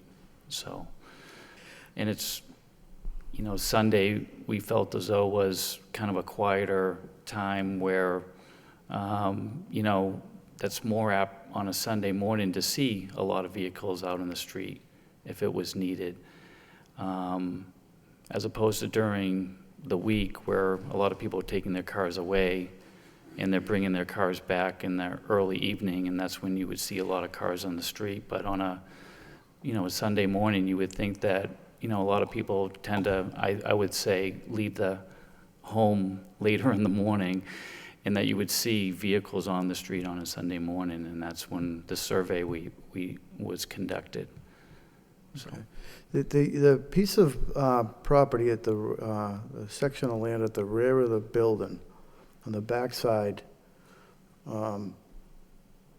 and it escapes me right now, and I was there. I think they had a horseshoe pit there at one time. Is that hill or is that flat? On the backside of where the loading dock would be, there's a chain That's a link hill. It's a small terraced Yeah, yeah. lawn area. I honestly Yeah, I know it's don't green, know. I know it's green space, and I don't want to antagonize my fellow board members, so I'm just thinking of more space on the property. Again, even to get up onto that terrace, Yeah, is it a 3 foot, is it a 3 or? 3 foot. I'm just thinking 3 off the foot. top of my head, looking for some more. It's like a 3-foot 3 foot wall. wall, okay, all right. Just trying to, I was there the other day, and it escapes me, but, okay. I have no further questions at this time, Mr. Chairman. Thank you. Thank you. Sean? Thank you, Mr. Chairman. It's good to see that the property is being put to some good use in this instance. But obviously, the off-street parking issue is a major concern. And I guess, Mr. Hammond, I'm just curious, maybe through you to the church leaders. I just want to clarify, based on the letter we got from the pastor, so Sundays obviously appears to be is going to be the major day that most parishioners are going to be there. Are there 2 services on Sunday or just 1 service on Sunday that goes for? Yeah, so I'm gonna ask one of the representatives of the church to speak to that. If you could, because I'm not gonna. I do have some questions regarding. Yeah, sure. that. William?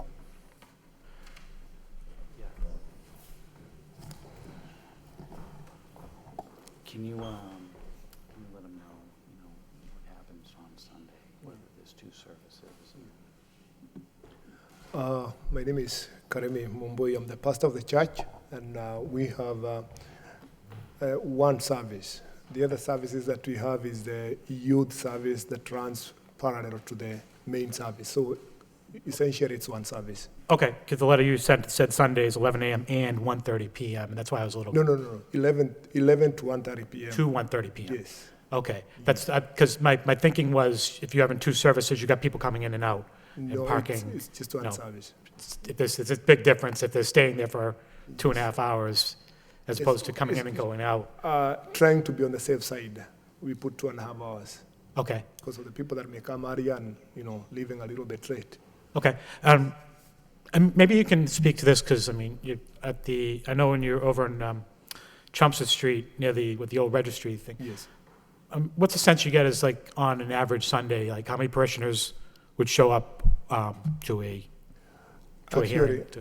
Actually, as it is right now, there are 3 different churches Mhm. housed in that building. So we have 3 different churches worshiping at the same time, and we have never had problems with parkings. Okay. Yes.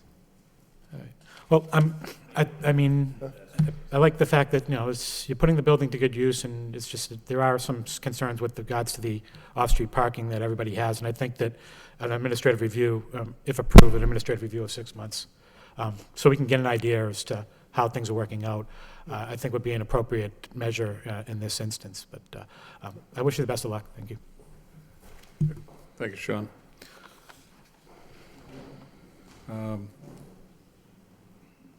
As things were being discussed, as far as the use for the site, is there any other, I'll call them services that may happen at the site, like daycare, senior care? Do they have any plans to change what they currently are doing on Chelmsford Street and they're moving to this new site? No, I don't believe so. They have the primary worship area. Mm-hmm. They have some offices inside. They have some meeting groups inside. Some common areas for, Sunday school and things of that nature. Yeah. But I don't know, does that answer your question? Yeah, well, I They're guess not the real question is there going to be a house of worship? It sounds like that's That's the truly what primary it's- purpose yes. of having it. I just want to ensure that, somewhere down the road, a decision's made to maybe expand certain services. Just thought I'd ask the question. Yeah, I asked the same question myself, Chairman. I know I've been involved in some churches in some other areas, and they start soliciting the church for other things. And that's not their intention. Their intention truly is to have it a place of their own, if that answers your question. Yeah, and Christine, I don't know if you're the right person to ask the question, but is there a use that's being approved here tonight for the facility? No, the primary use of a house of worship is a non-exempt use. They're Yep. allowed to be there by right. And to sort of compound on maybe your question about additional uses, it's possible that during certain meetings, the church may provide daycare, and that Sure. still would be Oh, yeah, associated that's- use with yep. the church. Yep, okay. Yep. Yeah, like I say, I don't think that's the intention, but I wanted to ask the question because if there was neighbors or abutters here that didn't get up and speak and maybe had a concern, I just thought I'd ask that question. You know, I think at the end of the day, if we take a look at the site and the church has decided to transfer it to this location, as you know, there could be other uses that other proponents might have come in here and tried to use the site for. I think, you know, a church setting is probably, you know, for a neighborhood setting is probably a good choice. I think Ms. Faticani originally stated that, you know, she wasn't in opposition to the church itself. She had concerns around the parking issue. And since there's been an operation there before, I can't tell you, you know, if there's ever been more than 80 or 90 cars and they spilled out into the street.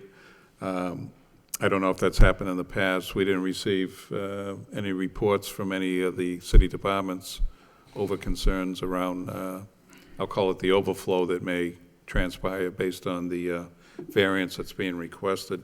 But I think Dennis's point about taking a look at the site again, I know I was going to ask that.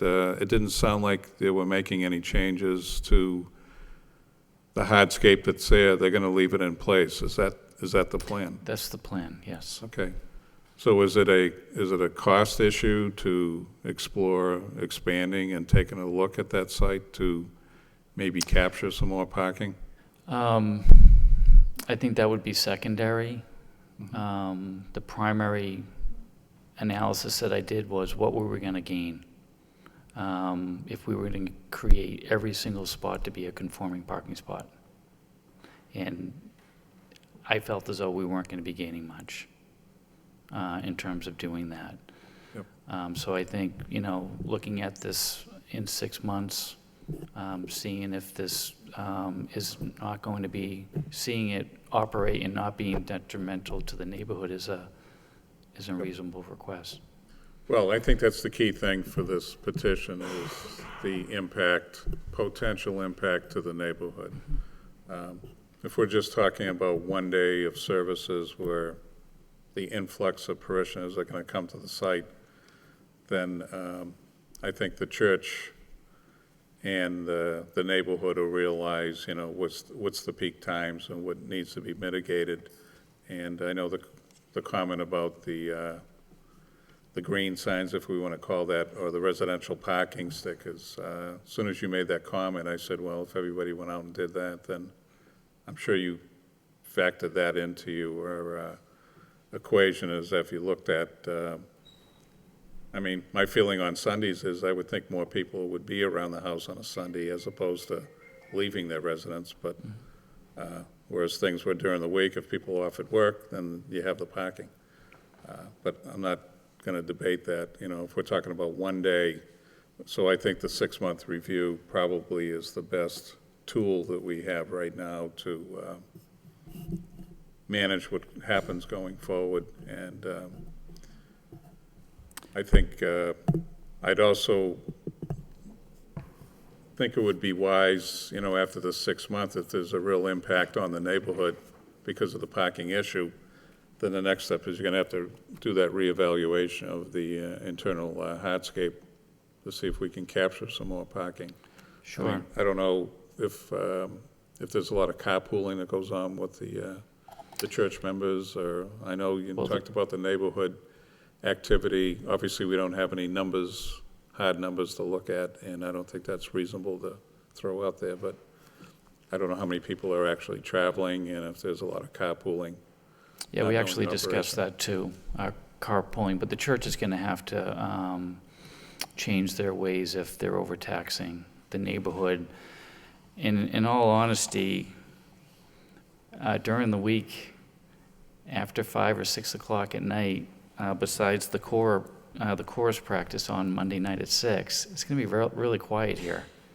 And, you know, in the afternoons and the evenings when, you know, that's when you really want it to be a low volume activity. That's typically what you're going to see. Yeah. So. Well, and their present site is more of a commercial zoned activity. I know there's some peripheral residential around that area, but, you know, I think it'll be more of a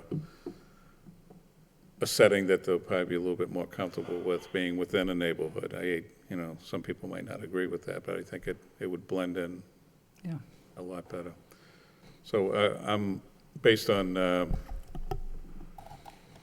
facts as presented and what the comments from the board was, you know, I would support this. I believe the condition that I heard was the 6-month administrative review. Were there any other comments or conditions? Mr. Chairman, members sorry, had? one thing that Sure. DPD wasn't addressed. I know DPD mentioned something in their comments regarding signage on the for the Yeah, church. sorry, in my presentation, I had noted that we're not proposing any signage. Okay, I'm sorry, I missed that. My Yeah, that's apologies. okay. Yeah, we're not gonna, at this time, you know, they got a lot of expenses with the renovation. Yeah. So that's the last thing on their minds right now is putting in additional money there. Okay, my apologies, Mr. Hammer. Thank you. Anybody else? Through you, Mr. Chairman. Sure. May I suggest you, as you heard tonight, there is a secondary community neighborhood activist group. I would suggest you Sure. exchange information with that secondary neighborhood activist group so that they're kept in the know as you move forward over the next 6 months and Mhm. for the administrative review Absolutely. and just to be working in good faith. Thank you. Anything? Yep. Okay, so could I have a motion, please? Through you, Mr. Chairman, I'd like to make a motion for ZB 2016-37 for variance at 201 Coburn Street with the following condition that there is a 6-month administrative review to evaluate the success of the reduced parking to 99 spaces. Could I have a second, please? Second. Roll call?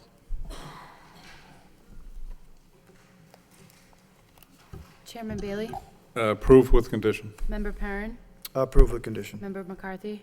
Approve with condition. Member Peck? Approve of conditions. Member Palia? Approved with condition. Member Callahan? Approve with conditions.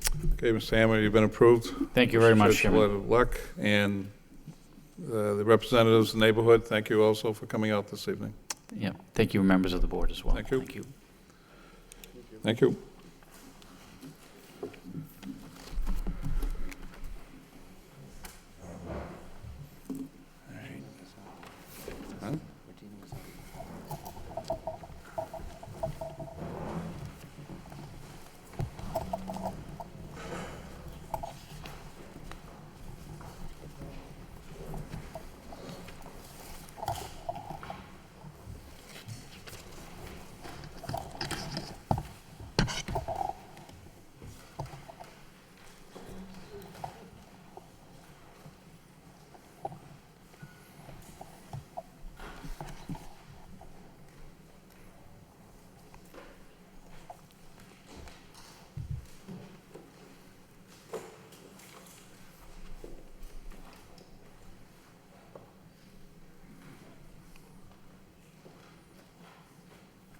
Okay, our next matter before us is ZB 2016-38, petitions of variance. The applicant is Harkins Real Estate, Inc., property located at 13 Cherry Street.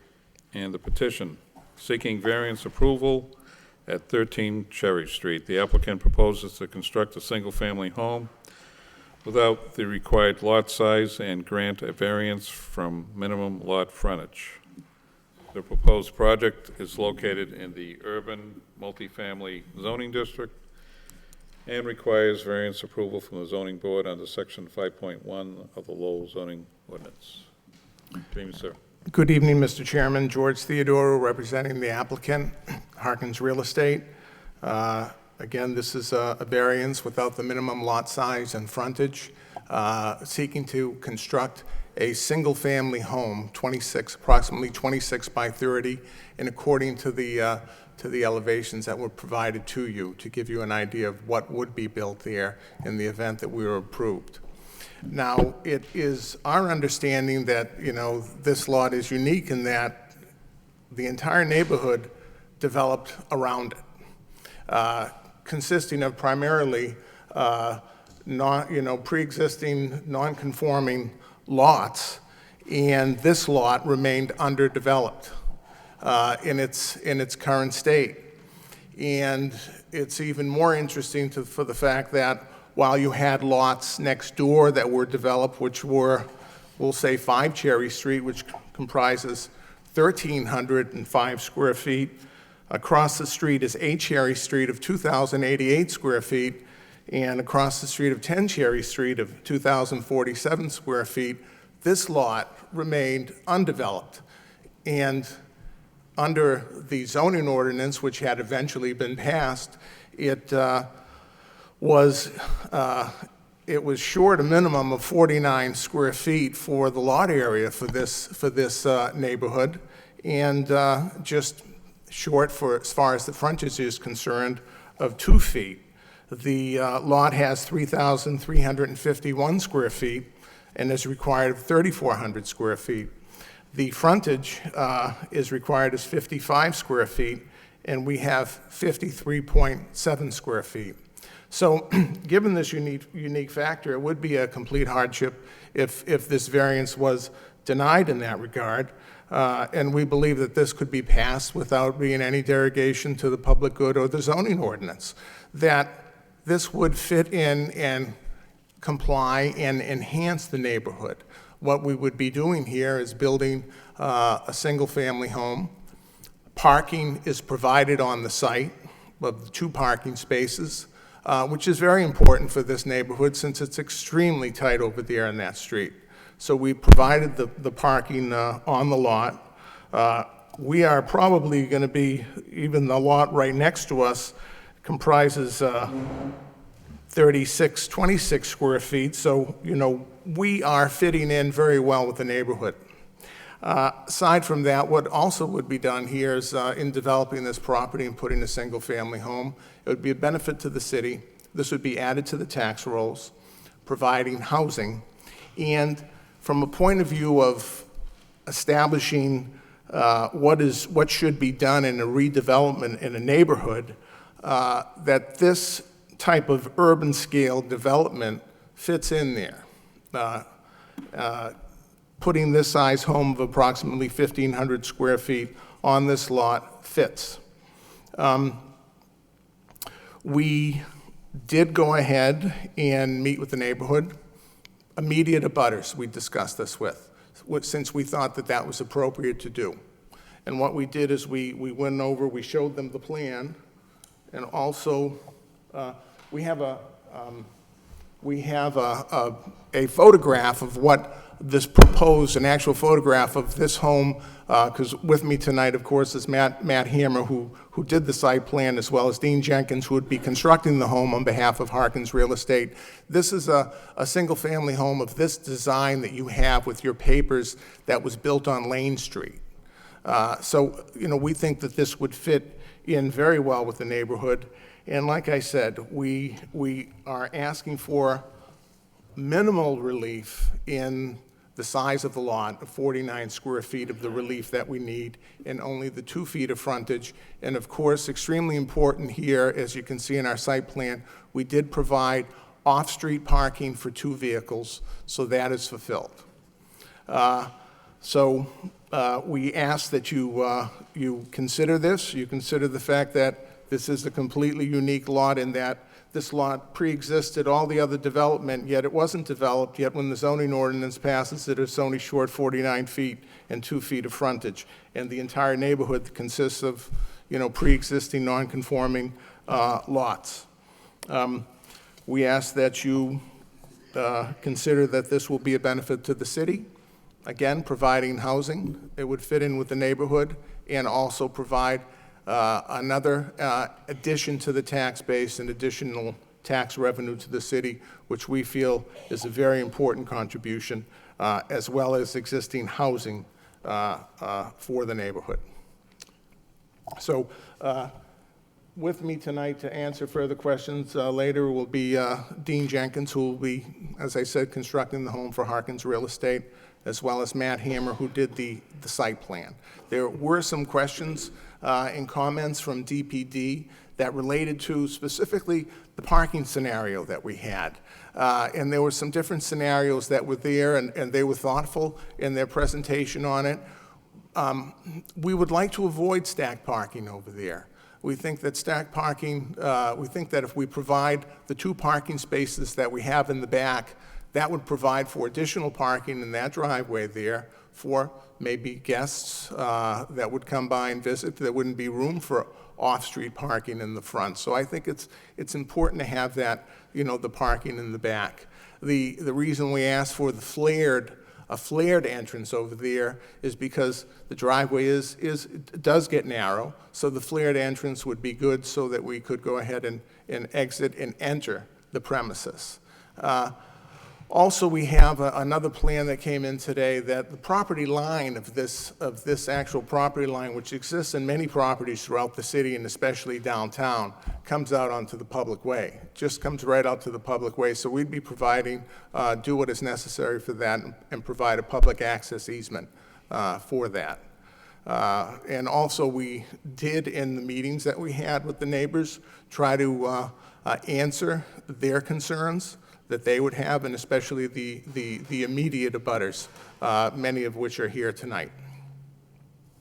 So with that being said, I would ask you if you have any questions or open it up for any comments. So the revised plans that were dated July 25th that we received, can you talk about the proposed 6-foot-high solid fence? Right. What we did is the neighbors wanted just a little bit of relief. They've been used to having a lot there and having their complete privacy over there. So what we talked about in providing this additional plan that was brought today is that we would propose to build a 6-foot, put a 6-foot wooden stockade fence along both sides of the property. And that would fit in and accomplish giving a little bit of a buffer in what is a very, very tight area. Okay. And that's on each side of the property, correct? That's as we have it depicted on this plan, yes. Yep. Okay. All right. And Christine, by this being submitted today, did staff have a chance to take a look at this, and were there any comments in regards to the updated set of plans? I don't have any updated comments. In the original comments, I did write that the applicant would benefit from working with the neighbors to construct some sort of privacy buffer, just because the other lots are non-conforming. There was some brief discussion in the office today about fire code, but I have nothing in writing to substantiate any issues with the distance between the proposed house and the existing houses. So that's all I have. Thank you. Anything else, Mr. Theodore? Mike, I just wanted to say that with respect to the setback requirements that we comply here with the setback requirements for this zoning area. Okay. And if there's, and the picture that was handed out tonight, Lane Street, where is Lane Street? Trying to. It's off of further up Gorham Street, past the Dunkin' Donuts. Okay. Off of Westford. I'm sorry, it's in the Highlands. It's off of Westford Street. Okay. Yeah, how long ago was that done? Did Lane Street come before this board? No, okay. No, it looks, okay. All right. Anything else, Mr. Theodore, at this point? Not at this No. point. Okay. So I'll open it up to the public. Anyone here that'd like to speak in favor of this petition? In favor? Favor? Yes, sir.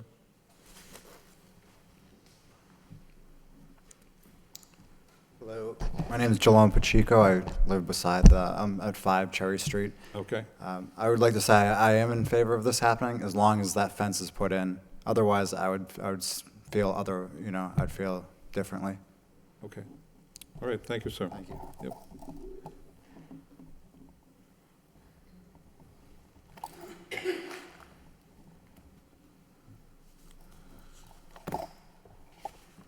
Yes, sir. Dave Whalen, 230 Gorham Street. We're around the corner from there. The lot's all overgrown. I think it would be a betterment for the neighborhood to get a house in there that would be a betterment for the neighborhood. He's providing parking off-street, and that's the biggest problem there, especially in the winter with parking. Anybody who knows the neighborhood, there's another vacant lot on Union Street, and it's mattresses a mess. Not that this has mattresses, but it's all overgrown. I think it would be a betterment to put a nice house in there. Okay, Thank sir. you. Thank you. Anyone else like to speak in favor? Favor?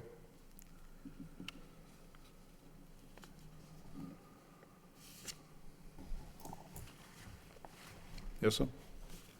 Hi, my name is Walter Bettencourt. I own the building on 28 Linden Street, which is the lot's right behind my house.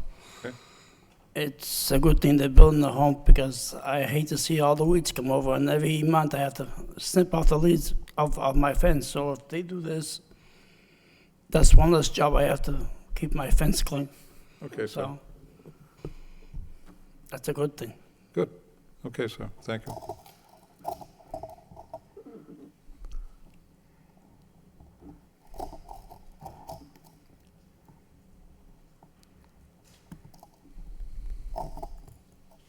Anyone else like to speak in favor? Favor? Favor? Hearing none, that portion of public hearing is closed. Anyone like to speak in opposition? Opposition? Yes, ma'am.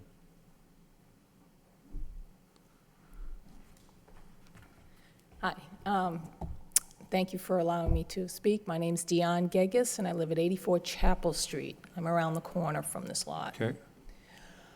So I understand the plight of the neighbors and to this lot, and that they would love to see something productive happen there. My concern, I spoke with one of the fire chiefs, is the proximity of this property, this house being put so close to 5 Cherry Street. If you look at the GIS map, it almost looks like the property line goes along the perimeter of 5 Cherry Street. It is really tight. The dimensions on the plot land show it at 1.75 feet from the lot line. They're putting the house, they want to put that house 3 feet, which is what the code is. As they expressed, that area is extremely tight. There are a lot of non-conforming properties there. My concern is you're not even, if each house was 3 feet from the lot line, you'd have 6 feet. You don't have that here. You may not have just the 3 feet if that lot line is correct. So, number one, I'm concerned about the actual lot lines that are shown on this map versus what the city has. And I think that should be reconciled before a house is allowed to go onto this lot. The other issue I have with this is, back in 1965, that lot and the lot on Linden Street were sold together. They were both sold to one person. In 2007, that back lot got sold, even though it was non-conforming. People knew that was a non-conforming lot. That has been taxed at the lower rate for a non-conforming lot. And while I can sympathize that whether it's 51 feet or 53 feet square feet that they're short, I understand that. That area is extremely dense. Cherry Street is barely 1 car wide. it's one car and maybe one person can walk by the car that's parked on it. Court Ave, which is on the other side of that lot, it's a European one-car wide street, if you've ever been to Europe to drive. You can barely, so the reason that they're looking for the wider driveway opening is because you're going to need that to turn into and park there. So I'm kind of, I understand the neighbors, they want something productive done on that lot. I get that. It's weeds. It actually looked better a few years back before they cleaned it up. There was growth, green growth. There was a couple of fruit trees on there. Now they went in, they dug it all up. It's rocks, it's weeds, it's just a mess. They threw up the fence to try to keep people from throwing trash on it. I get that. But I really think that that lot was meant for something other than a house. That said, if you decide to grant them the variance and allow them to put a house, please consider the setbacks. I think 3 feet's not enough in this case. You got a house that may be sitting right on the lot line. Even according to the plans, it's less than 2 feet from the lot line. Throw up a 6-foot wooden fence and now you've got another burnable structure between the two. Might as well just, connect the two houses together. So that's my point. Number one, I don't think it should be developed in this way.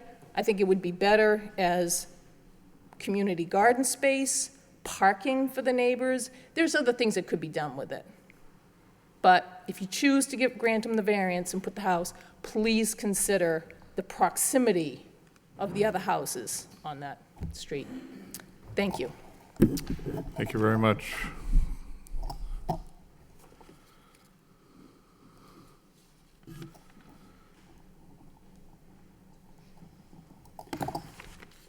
Anyone else like to speak in opposition?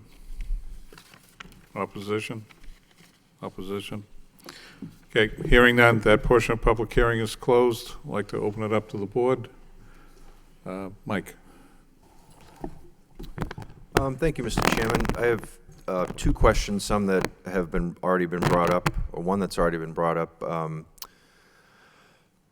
Explain to me again, Mr. Theodore, or the petitioner, why there needs to be so much driveway space and that none of the DPD's suggested options are viable to try to cut down on the amount of pavement. I think it's great, like everyone has said. I mean, obviously, anyone who's lived in Lowell for even a short period of time knows how dense that neighborhood is, and to get 2 cars off the street or more is great. But it just seems like one of the reasons why several years ago the city started requiring driveway permits was because people were, essentially paving their yards over to get to get multiple vehicles on their property, not just in this neighborhood, but in Centerville in particular and other neighborhoods. So if you could just speak to, it looks like DPD was pretty thoughtful with 3 different options on the parking spaces in the rear.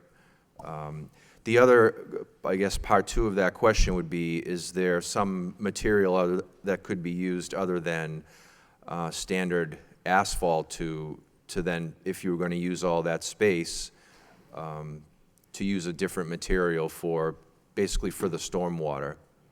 So. I'm going to let the engineer, Matt Hammer, answer those 2 questions for you. Excellent choice. So, yeah, we did look at, in fact, one of our original plans just had the stack parking. And, we felt as though it was going to be challenging backing out onto that street with the stack parking scenario. And in the past, my experience has been anyways to try to accommodate 2 full vehicles in the best way you can, and even try to get them to be able to maneuver and get themselves out onto the street in a forward fashion. So that's why we created the parking scenario that we did. And honestly, we're not opposed to any of the 3 options provided by DPD, but just felt as though In this particular situation with the narrow street, you know, on occasion there are even cars on that street, if you can believe it, that we accommodate the 2 full vehicles within the property. And, you know, there is still a fair amount of open space on the property. In regard to other technologies, I think you're specifically talking about possibly a porous pavement type scenario. However, with this being an urban fill environment, unless we had nice sandy materials, the porous pavement really would be a quasi solution, because it would just surcharge out of that if it doesn't have the soils that need to be accommodate that type of technology. And that's typically, we don't typically design those type of technologies unless we have a nice sandy substrate below the paved area. But again, like I said, we're open to any of the options. We're trying to design what we felt as though that the board would normally require, which would be to achieve 2 spaces on the lot. Thank you. I guess maybe, so I'll just refer to what seemed like the least intrusive to the applicant's option, which was option 3, that little lip, or I don't know what it's called, but is that just there because you don't think vehicles would be able to back out of their spots in the back? Exactly. And then go up the driveway? Exactly. We're trying to achieve an area where someone can reasonably back up and then get themselves turned around to get out of the spot instead of closed in. Okay. All right. I mean, I'm sure other members might have some suggestions. I don't have any other suggestions as far as the driveway goes. Christine, in regard to, you said at the start of the hearing on this matter that something went to the fire department, but they would have received this ahead of time, right? And provided comments if there was a issue with the setback, but now it's been reintroduced, or? The Lowell Fire Department Fire Prevention Group does receive all of our projects, and they did receive this package on June 29th, I believe, if that's either the 26th or the 29th, whichever one's not the weekend. And I did not receive any comments from the fire department. Typically, we don't with single-family homes because they don't see those developments as a high priority for fire prevention to provide comment. However, as the woman who spoke, she reached out to the fire department directly, and there was a resulting conversation today between Eric Slagle and Chief Windward that there might be a concern in the fire code, but I have not received anything in writing citing fire code that distance is an issue. But the fire department has had this project since the end of June. Thank you. I think overall, again, as someone who's familiar with that neighborhood knows, it's, as was stated earlier, both by members of the public and Attorney Theodoro, there's just a host of pre-existing non-conforming uses in that neighborhood. I mean, it was, most of it was built probably before people had automobiles, so there just wasn't really any need for parking and other things. So again, I'm generally in favor of the project. If there was just some way to have less pavement on the site, if someone went back and looked at it, I think that would be helpful. Without hearing from the fire department through the initial application, I have to go with, the normal process of planning. I did see when I went out to the site this weekend, I think there is still a fruit tree growing in the back, so would that probably have to come out? Okay. So I should have jumped the fence and grabbed some fruit when I was out there on Sunday. I'll wait and hear from other board members, but I'm generally in favor of I think it will sort of complete the street because, again, the condition of the lot now, and I guess based on the neighbors who are in favor or the abutters who are in favor, it would be an improvement with the fencing. So I think that's all I have for right now, Mr. Chairman. Thank you. Thank you, Mike. Van? Through you, Mr. Chairman. Overall, I think this is a good petition. You know, it upgrades and enhances the neighborhood. And like the petitioners spoke, it does take some parking relief off the street. So overall, I think, you know, relief can't be granted. So those are the comments I had. Thank you, Fan. Dennis? Through you, Mr. Chairman, I like the math here, Mr. Theodoro.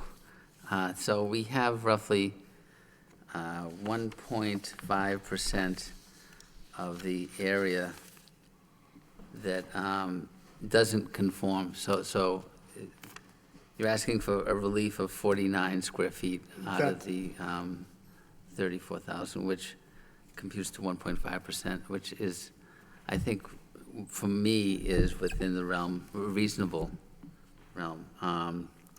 And again, the frontage, the forgiveness there of 1.93 feet, again, is a reasonable request, at least for me personally.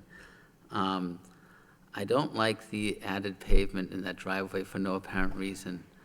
I would say that the DPD has done an amazing job of coming up with ideas for you that would relieve the amount of pavement on that tiny site.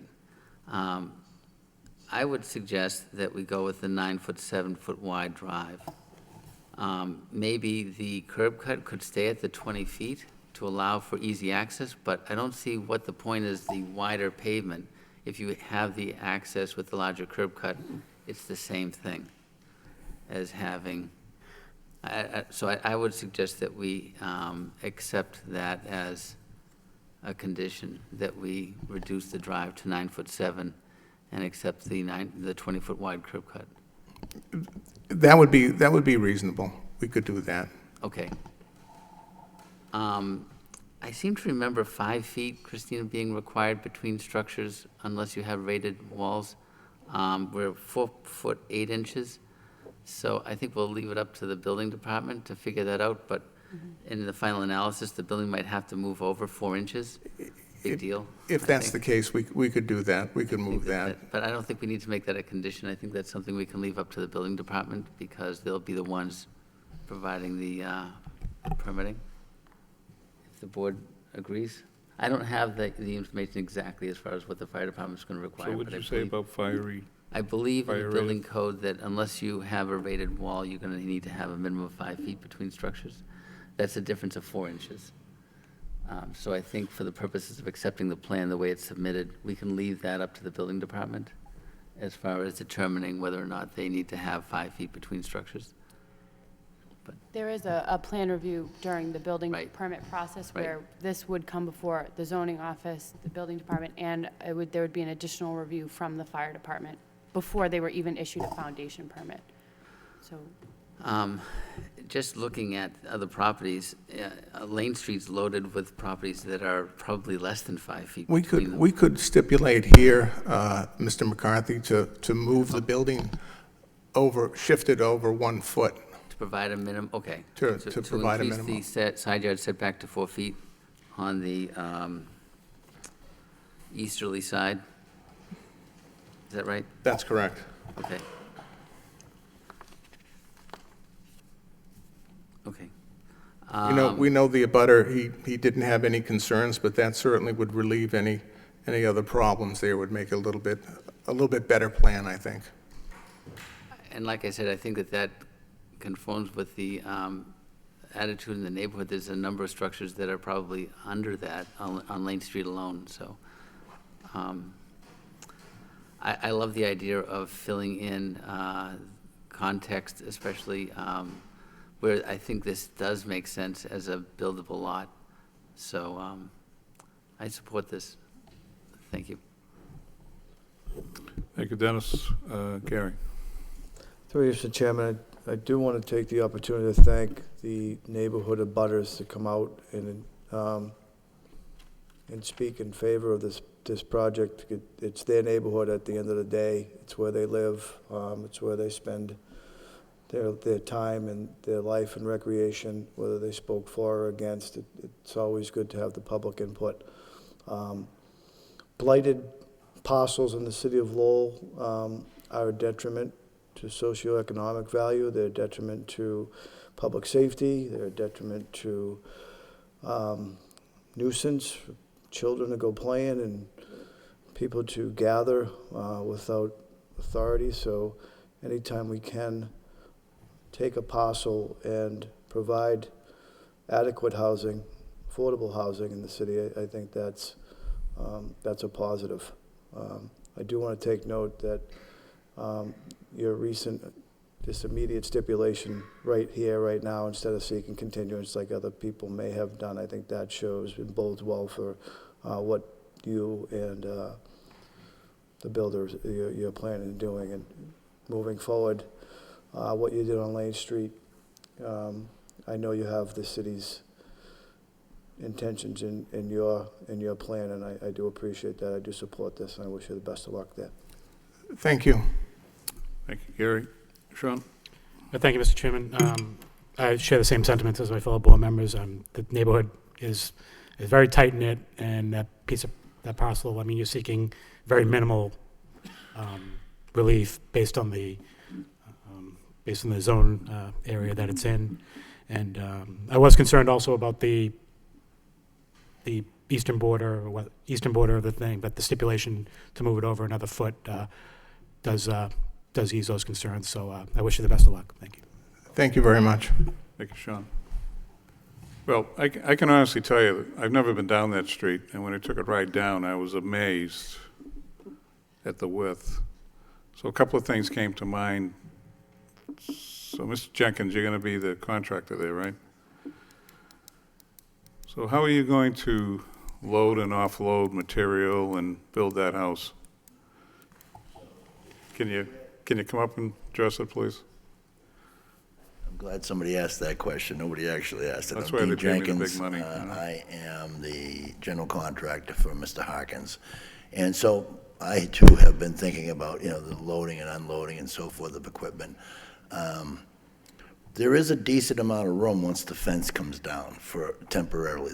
Probably the last thing to get put in will be the final fences that we're agreeing to do the neighbors right now. But in order to gain access, we'll be able to get some material via court and some material via Cherry itself. But there will be drop-off situations. I've actually requested the lumberyard. Let's start at the beginning. I've actually requested the concrete companies do front-end loading. I will probably have to pump the concrete foundation over there with a pump truck. So there'll be a pump truck settled somewhere on court that will be, taking the concrete from a truck and actually pouring it into the foundation from over the top so that they're not all congesting them. If we're going to block one road, I would imagine Court would be the best road to block, for any short period of time during any of the construction parts. What I have told Mr. Harkins is that the frame might not go up in the 5 or 6 days that typically this house would take to frame, because the lumber is going to get dropped off daily. So you'll have whatever you're going to do that day dropped off that day at some point in time in the morning.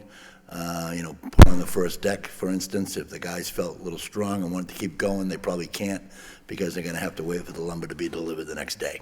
And then we'll get the second floor on, and then we'll get the roof on. So, we can't overload this site. I actually looked very closely as to how I'm going to set a dumpster on this site. So,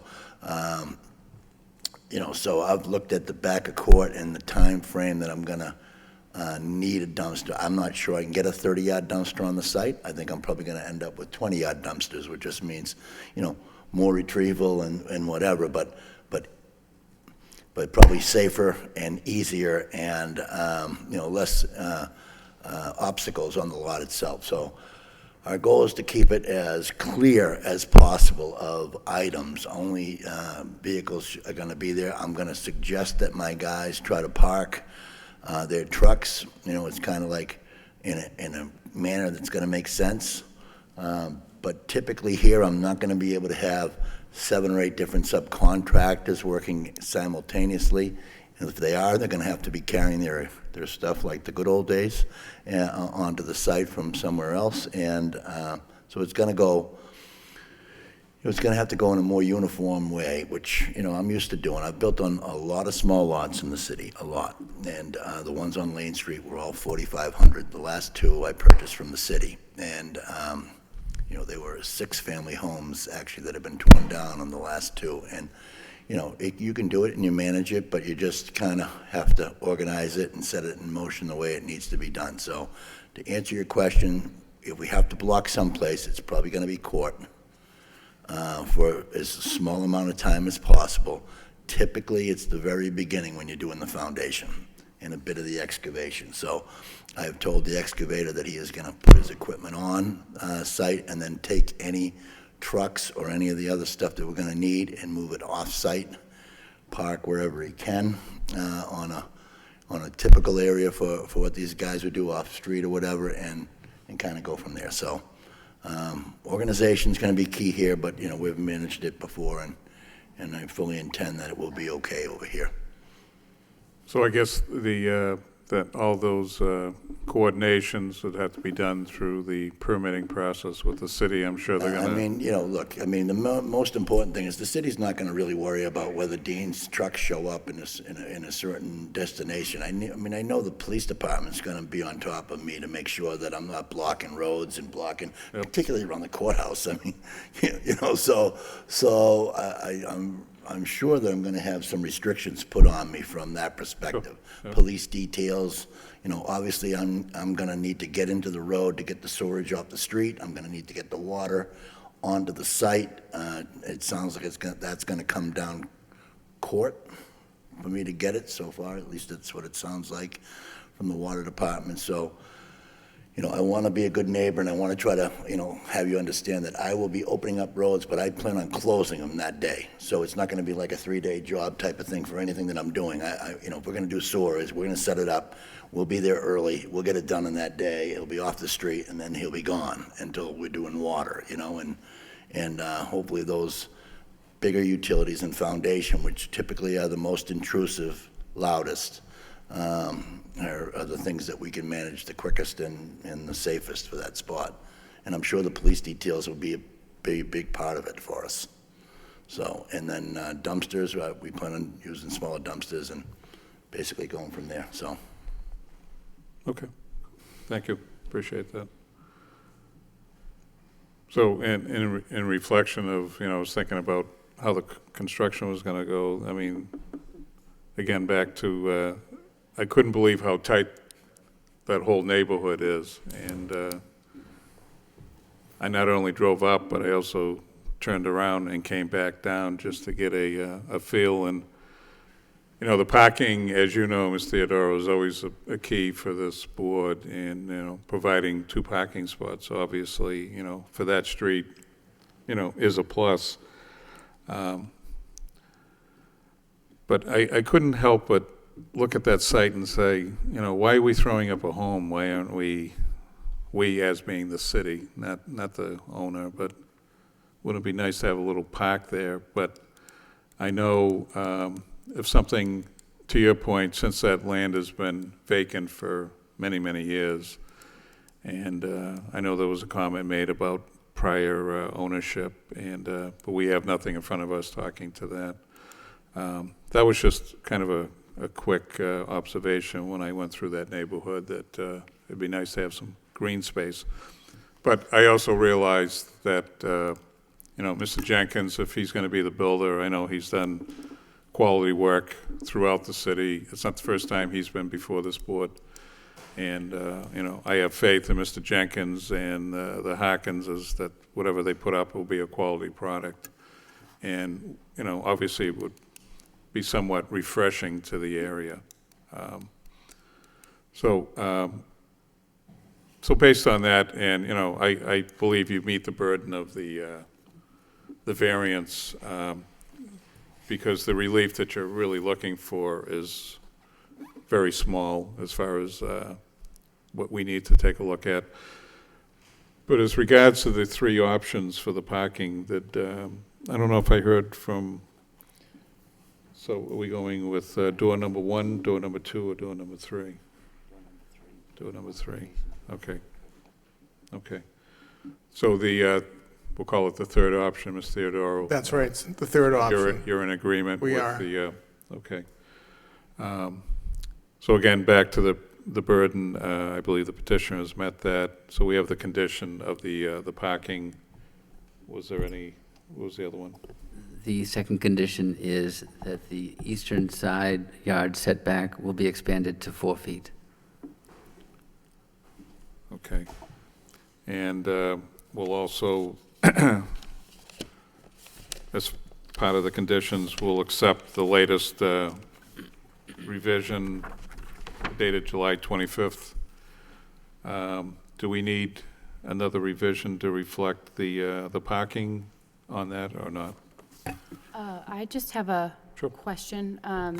You talked earlier, Member McCarthy, about narrowing the driveway, but I didn't make any of those changes in the options, so I just want to confirm, are we keeping the 20-foot wide curb cut and then only the driveway no wider than 12, or are we saying no wider than the smallest, what they're providing? Through Mr. Chairman, my suggestion, because Cherry Street is so narrow, that we maintain the 20-foot curb cut, but we provide only the 9'7" width for the driveway. And I think we'll have to have the applicant revise the site plan and resubmit it to DPD for review, in my opinion.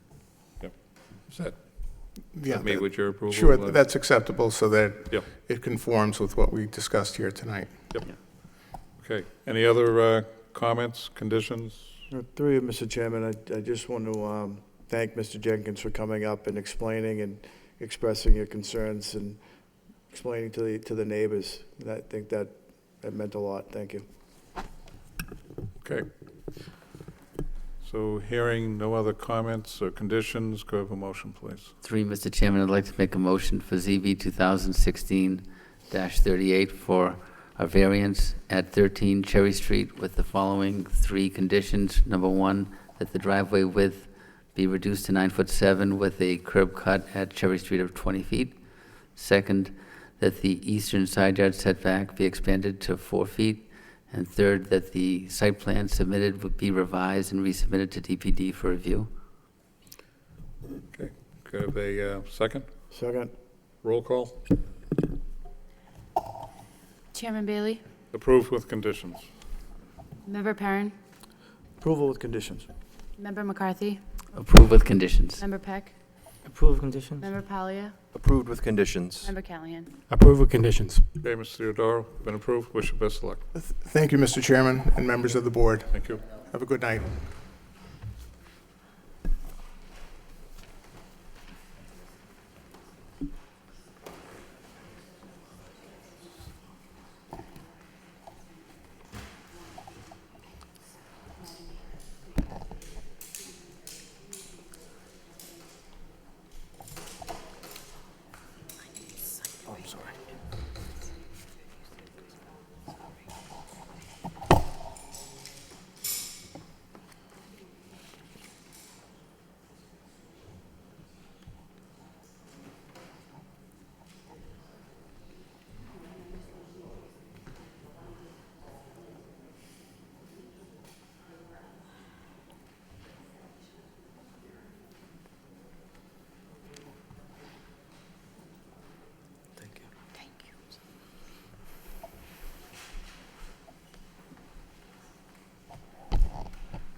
Okay, our next matter before us is ZB 2016-39, and the petition's a variance.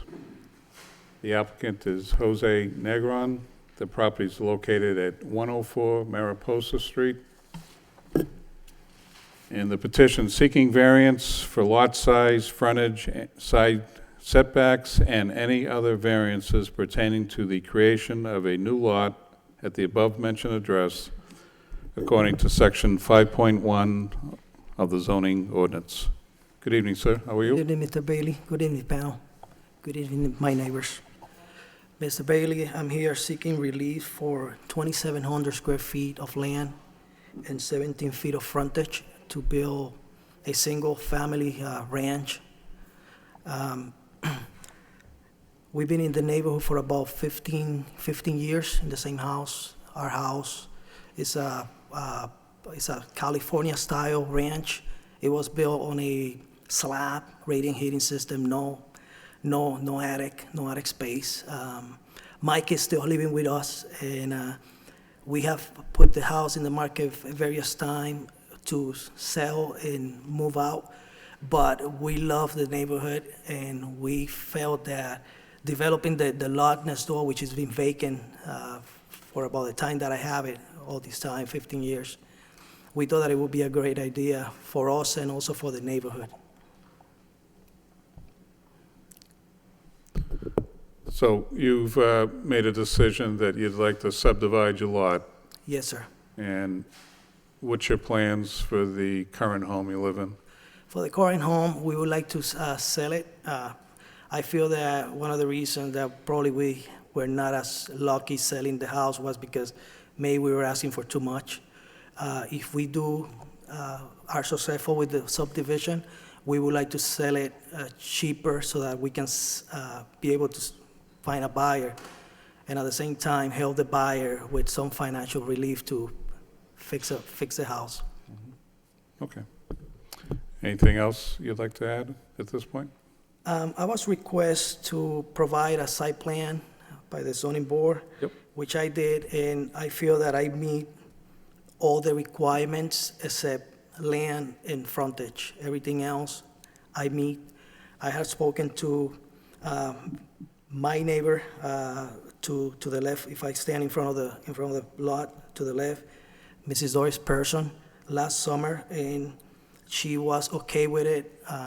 Unfortunately, I didn't take anything in writing. At the beginning of this year, she was placed in a nursing home, and I couldn't, basically, I started contacting her nephew, Mr. Steve Purcell, and unfortunately, he opposed the idea of the subdivision. Okay. We are going to provide off-street parking. The driveway will be 18 by 25 of street parking. The ranch is going to be similar to the existing houses in the neighborhood. We are not doing anything that will be detrimental to the neighbors. Okay. Anything else you'd like to add? No, nothing Okay. else. So what we'll do is we'll open it up to the public, and then we'll open it up to the board, and we'll move from there. Okay, sir? Thank you. Thank you. Anyone here that'd like to speak in favor of this petition? In favor? In favor? Hearing none, that portion of the public hearing is closed. Anyone here that'd like to speak in opposition? Yes, ma'am. Hi, my name is Janice Gomes. I live at 111 Mariposa. Chairman Bailey and the board, I like Mr. Negron very much. He's a good neighbor. But being a good neighbor cuts both ways. I feel that the way the property is now, to jam a house, especially with the broadside on the street, would be jamming a house in that area. If it was a tiny home or something like that, maybe, but I just feel that there's not enough room to put another home there. And, I don't know what it would do, like to the street or to the property. I'm not going to say it's going to make my property go down, or I don't know. But right now, we have all ranch homes, single family. We don't abut a multi-use area or anything like that. And I'm pretty sure everything is zoned for 10,000 square feet. So again, Mr. Negron's a great neighbor, but I have to oppose because I don't have enough information. Thank you. Thank you.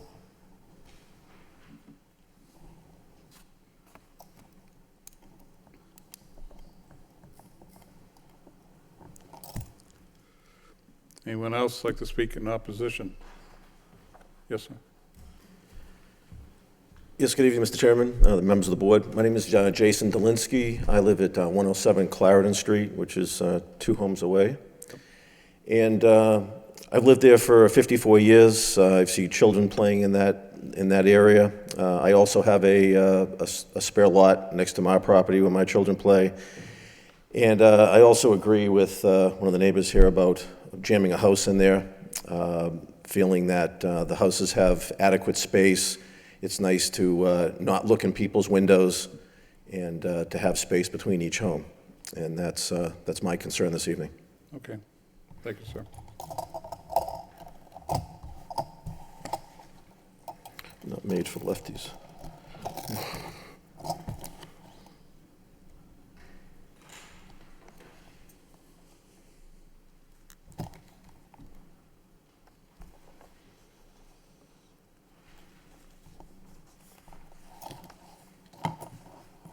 Thank you. Yes, ma'am. Hi, my name is Linda Cowan, and I live 1 street behind Mariposa on Rockingham Ave. Okay. I've lived in that neighborhood for 37 years. This proposed house would not directly affect me, but I will say that in the 37 years that I've lived in this neighborhood, I go walking a lot, and I love my neighborhood. I love the fact that it's very open, there's a lot of lawns, it's very quiet. I've walked by this site, and I don't even know this gentleman, so this is nothing personal, and I look at it, and it's just nice green lawn, and I just cannot picture a house being jammed in there. I do not think it fits in the character of this neighborhood that I've lived in for 37 years, and so I'm here to say I oppose you giving them that variance. All right. Thank you.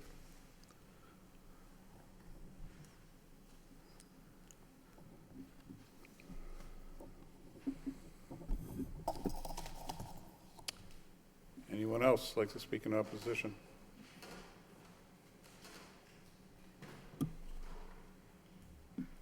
Yes, ma'am. My name is Carol Collins. I live at 94 Montgomery Avenue, which is the street down.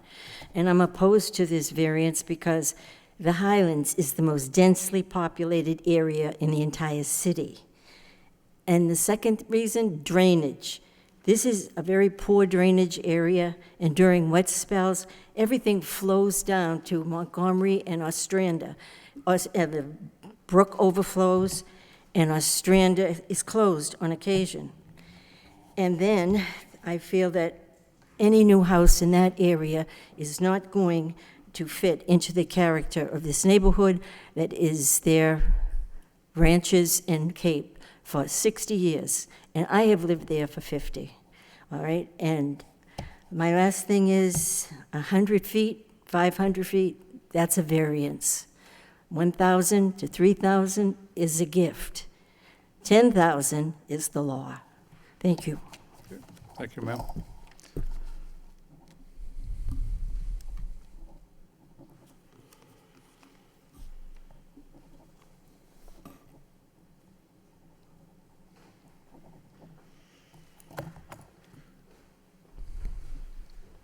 Yes, sir. Hi, my name is Jonathan Pearsall. I'm here representing my father, Stephen Pearsall, and he's the conservator for Doris Pearsall of 84 Mariposa. And I'd like to oppose the request for this variance, as I don't believe this structure fits in the character of the neighborhood. Thank you, sir.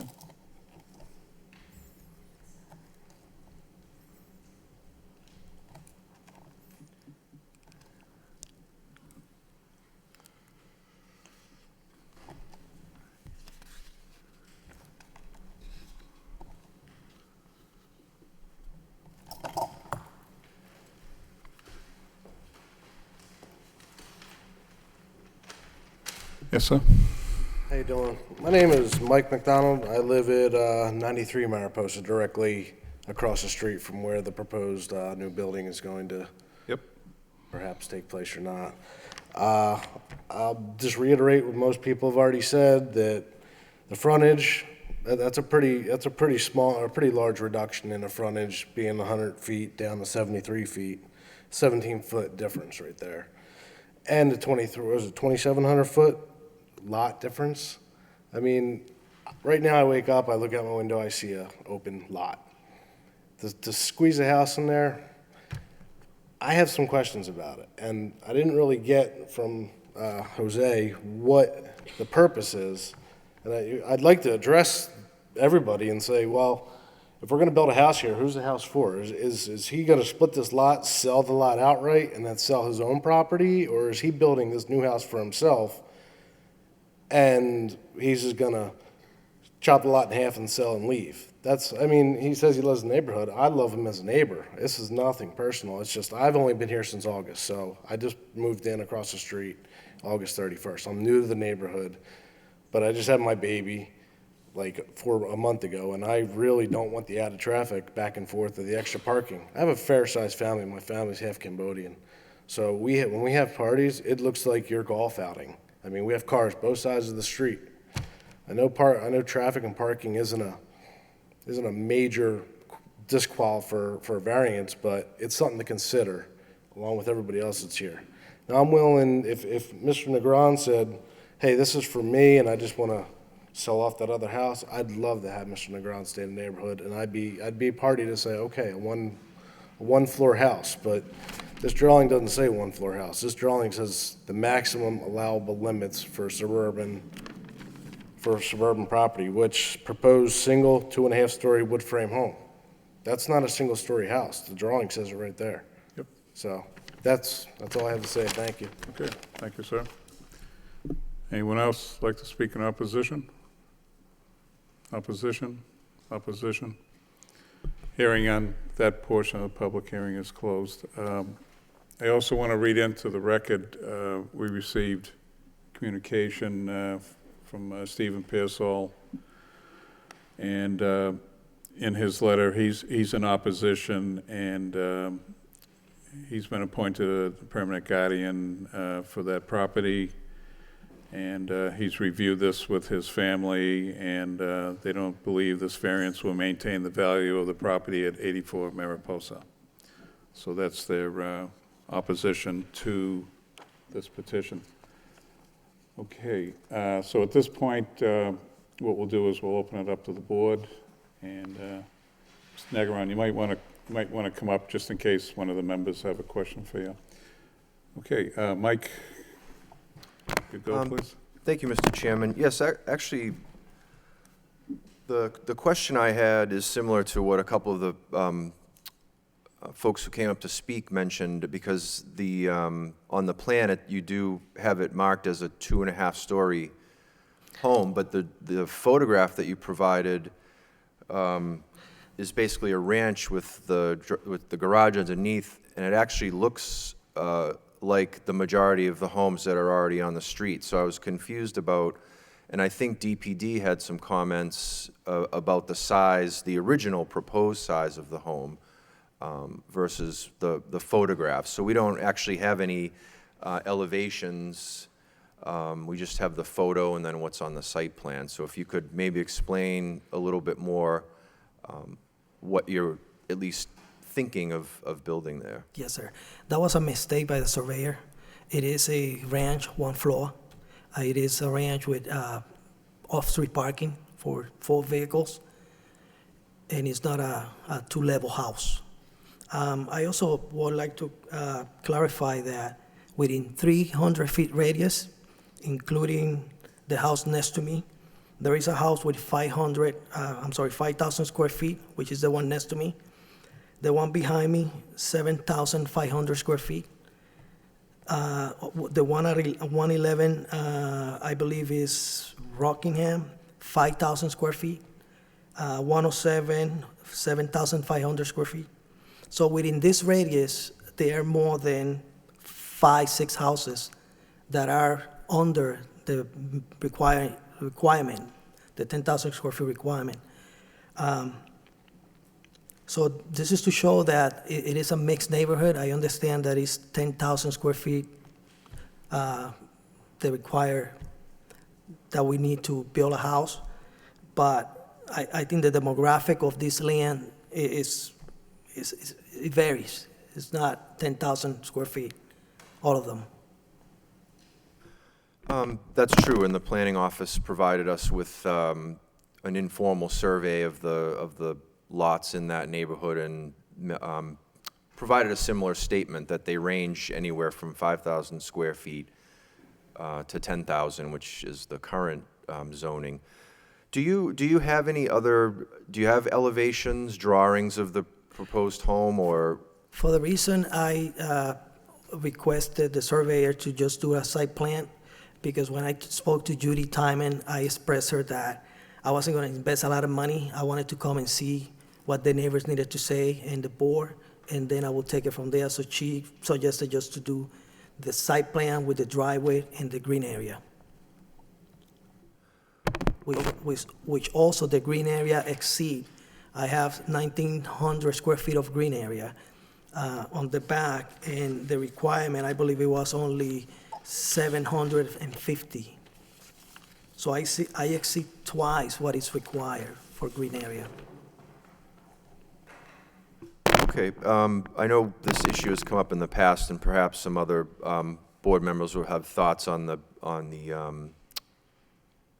lack of the elevations. But again, I was initially concerned with the site plan as presented because it does look like a large house being jammed on the lot, and yet the photograph that you provided of the proposal is certainly much smaller. It looks almost identical to a house at the end of Mariposa. As you continue down, there's a home that has the garage halfway in because of the slope of the land, and this actually looks smaller than that home. So if I don't know, I might propose if the application were to be approved, that would be a condition that we were provided with final elevations for DPD's approval, because again, it's confusing. So I understand why the last gentleman who spoke Yes, and I apologize. thinks that a 2.5-story home is being built there when all the homes are I apologize for that. It was a little bit of rush with the surveyor. He's a very busy man, no excuses, but that's what happened. Also, I just want to clarify that the new house will not be for sale. It will be a house for us to live. We will sell the other house. In 15 years, my neighbors can tell you we never had any type of car jam on my behalf, on my family. I've been there for 15 years, and nobody can complain about me because from work to my house and from my house to work. So I really appreciate their concern, and I understand their concern, but I know it looks small on paper, but it's not. It looks jam on this piece of paper. Again, I couldn't provide a bigger set of plans, but it is not that big. It's a 3-bedroom ranch with livable space in the basement. I mean, a finished basement and off-street parking. So again, I'll wait to hear from other members. I think that would have been helpful for you tonight, as you see a parade of people come up based on something, some missing information. I mean, I do, just for the sake of commenting on it, I guess, the issue about parking. I think a lot of times when people mention additional traffic and parking on their street, and then they explain how many cars that they bring to the street when they have a gathering, it kind of it hurts the argument in the sense that someone else isn't going to be allowed to have, people come over for a holiday or a birthday, and in an area that's not heavily traveled. I know Westford Street is heavily traveled, but I was down there on a Saturday and parked on the street for a while, walking around the neighborhood, and I don't think a single car passed me in the time that I was there. But and in regards to that, I think that, Mariposa is pretty wide. It's a pretty wide street. And again, in 15 years, I don't remember bringing anybody to party in my house. I don't take spaces on the weekend. And the only thing we do, and we don't do it anymore, is our daughter's birthday party. And most parents will drop their children off, and then they will come back and pick them up. So in 15 years, I've been there for 15 years. What I see parking, heavy parking, is when they have the golf tournament. That's the only time you will see cars in that street. Other than that, even when Mr. Mike, when he bring his family, they come and they take a lot of parking spaces, and it doesn't affect anybody.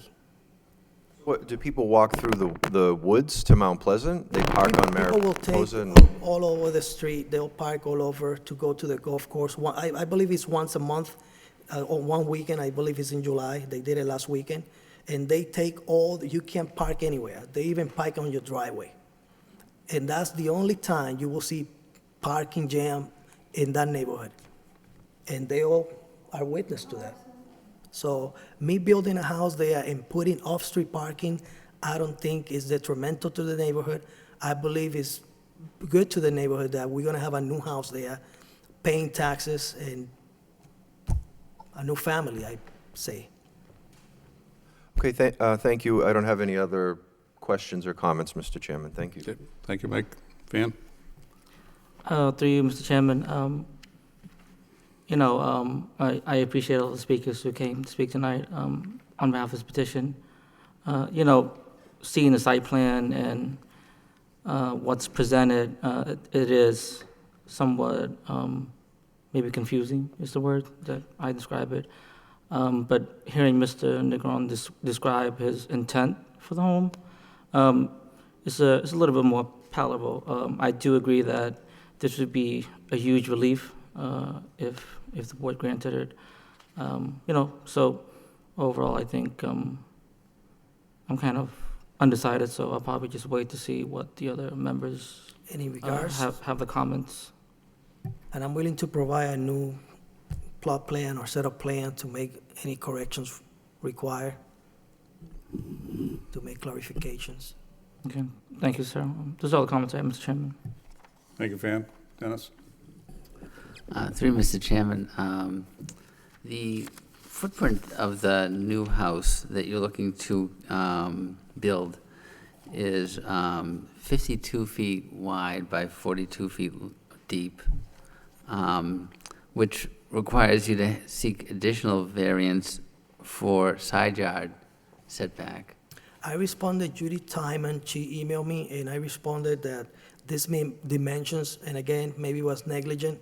They were there just to present something, an idea of what I want to do, but I'm willing to cut all these dimensions down to make it easy.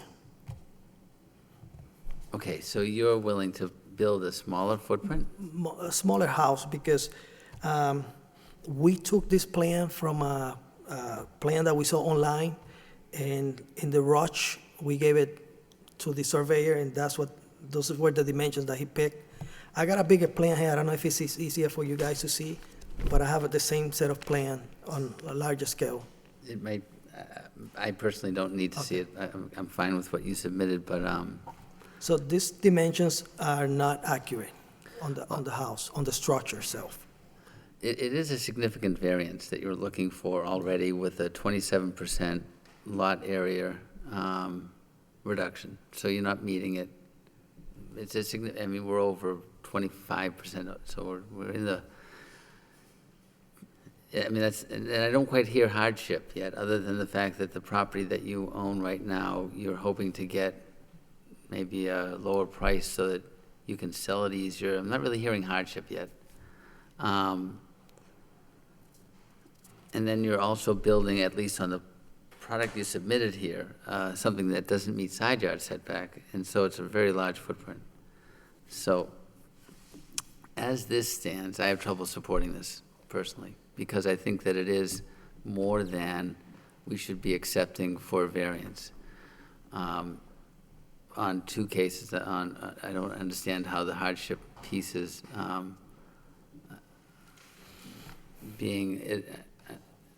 but I don't understand how you could possibly put such a large house here. I mean, this is larger than the house that you're in right now, at least what you submitted. So I'm having trouble supporting this. Yeah, I see this as not really. The design of my house is like an arc. It's very weird, but I do agree with you that the dimensions look a little larger. And they are, as a matter of fact, they are larger. Like I said, it was probably negligent. I should have corrected this on time before I came here, Yep. but it didn't happen, and I apologize for that. And the reason you're subdividing the lot again is strictly to, It's a big, 17,300 square feet. It's a lot of work to do, you know, we work full-time, and taking care of the lot, and it's a lot of work. So I'm at a stage in my life that I want to have something smaller where I Sure. could, I don't know Yes. if getting a variance, though, is the way to accomplish that versus selling the property and buying something smaller in the neighborhood. Might be another way of doing it. Anyway, no further comments. Thank you. okay, thank you. Thank you, Dennis. Gary? Through you, Mr. Chairman, I do think what you proposed, and the surveyor, the builder, however it presents itself, is very oversized for what you're trying to do. I understand the concept, and I do appreciate your comments of living in the city for 15 years and certainly taking care of that size lot. From what your neighbors are telling us, it's very well manicured. They enjoy the open space. To that, they're getting the benefit of your hard work, as is you're getting the benefit to their hard work in their yard. I think two things for me. I think what you have in vision and what you have in thought is not what you have in plan, and I think that's difficult for me to make a valid decision on. I think anytime we try to place homes and approve variances on undersized lots with oversized homes, it does create, adverse effect on the neighborhood. So whether your plans aren't true to your dream, I think it may be an opportunity for you to rethink that in line of a continuance and maybe reduce the size of the home. I think the size of the home that you have is just not going to fit in that, and I'm not going to be able to support the particular plan you have in front of us. I know your surveyor, you said, is a busy guy. You pulled the plans, and I get that. I think in fairness to you, and I think in fairness to your neighbors and to the process of zoning board, I think taking some time, doing a little bit more homework, trying to really value what you can put there, if at all feasible. But I have to agree with Mr. McCarthy that 25% value is hard to justify under this particular ruling. So Thank you. that's all I have. Thank you, Gary. Sean? Thank you, Mr. Chairman. I share the same sentiments of my board members as well. Understanding, I know what you would like to have, but hearing the concerns of your neighbors, I think maybe it might be a good opportunity for you to maybe take a step back and reconsider maybe some of the dimensions of, like, reevaluating that. I know, Mr. Negron, you mentioned that you'd spoken to your immediate neighbor, Ms. Pearsall, previously, but did you speak to any of the other abutters or neighbors who were present today? Have you spoken to any of them as well, or just? I did speak to Mike one time, I believe it was maybe 3 months ago, Mike, something like that? Something like that, yes. I'm like I said, maybe you may want to consider, like I said, maybe taking a step back and reviewing the thoughts on this, and then maybe meeting with the neighbors again to go over some of their concerns, and maybe a happy medium can be reached with what you're envisioning and what they have, and maybe come back here, and if everybody's in agreement, we may reconsider something like that. You are asking for a lot of relief, I would say that, but my understanding, well, you've said you've been there for 15 years? 15 years in the house, 30 years in Lowell, Okay. When did you purchase the property? 15 years ago, So approximately. 2000? 2001, 2000 and, I think it was 2001. I mean, my understanding is that the zoning code was amended in 2004, which when you purchased the property, you may have met the dimensions back then, but at this point right now, you're not even, you're asking for a lot of relief. So that's my concerns, and I think that maybe, it's up to you, but I would think that thank you maybe for you your want to take a advice. step back and consider that, so, Thank you. thank you. I would like to thank all the neighbors that are here today. No hard feelings. It was just an idea that we had, and unfortunately, it didn't work out. I really want to thank them. So, Mr. Negron, I think based on, the neighbors, or not even, I'll say neighbors, the abutters, there were 6 abutters that showed up and spoke, in opposition to your petition. I think there's more than 6 that are present here, but the other thing is, based on what you've proposed, this board took a vote not too long ago in the Highlands with a similar situation. And I think if you are listening to each of the board members, for the most part, approving this petition seems to be very slim.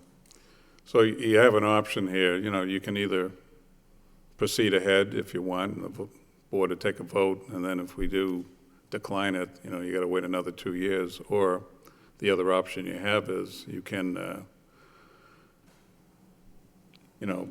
either continue it or pull your petition back. And some of the board members talked about, maybe you want to rethink your approach the next time, if there is a next time. But you could pull back your petition and not proceed forward. But I'm not, at this point, I'm not really supporting the petition that's presented before us based on the facts. So I will give you the opportunity, what you would like to do. Well, I would like to pull the petition. I respect and Sure. their concern.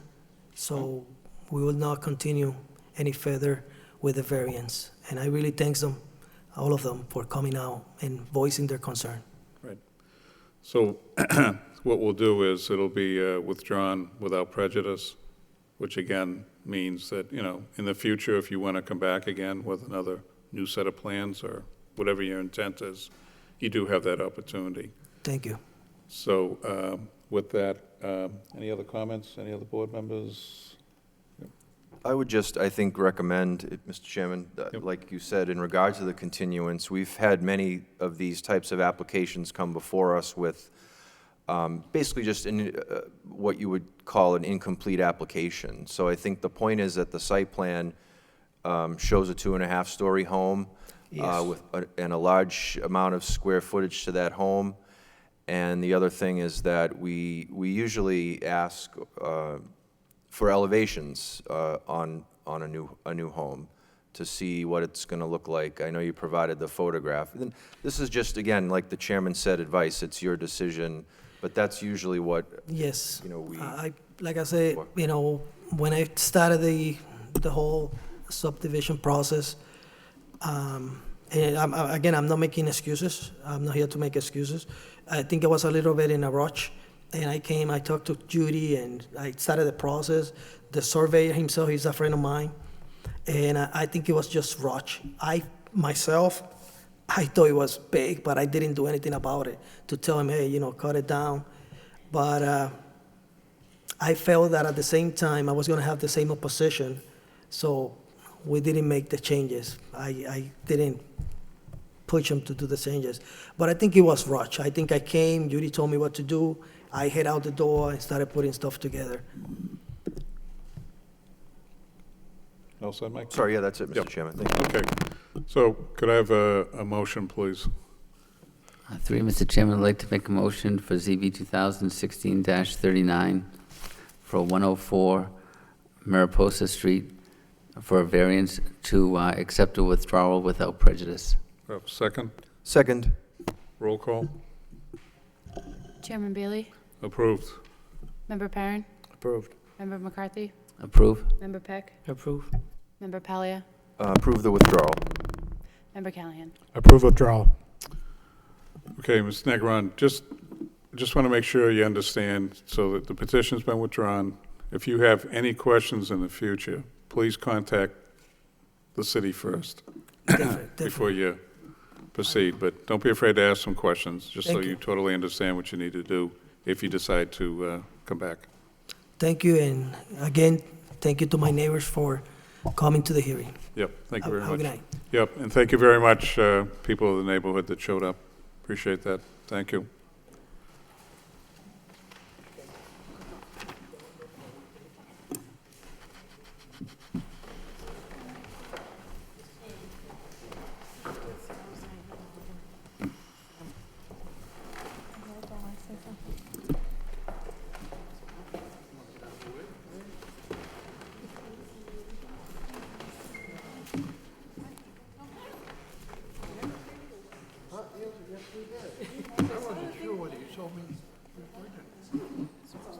Last time we talked, brother-in-law was there. I kind of thought I heard it.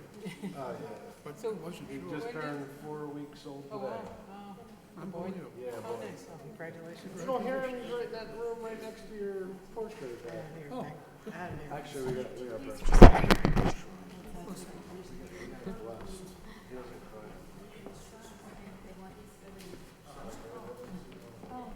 Have a good night. Okay, oh, thank you, sorry.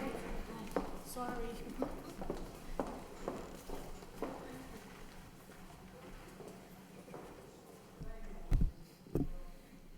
Okay, so next meeting date is?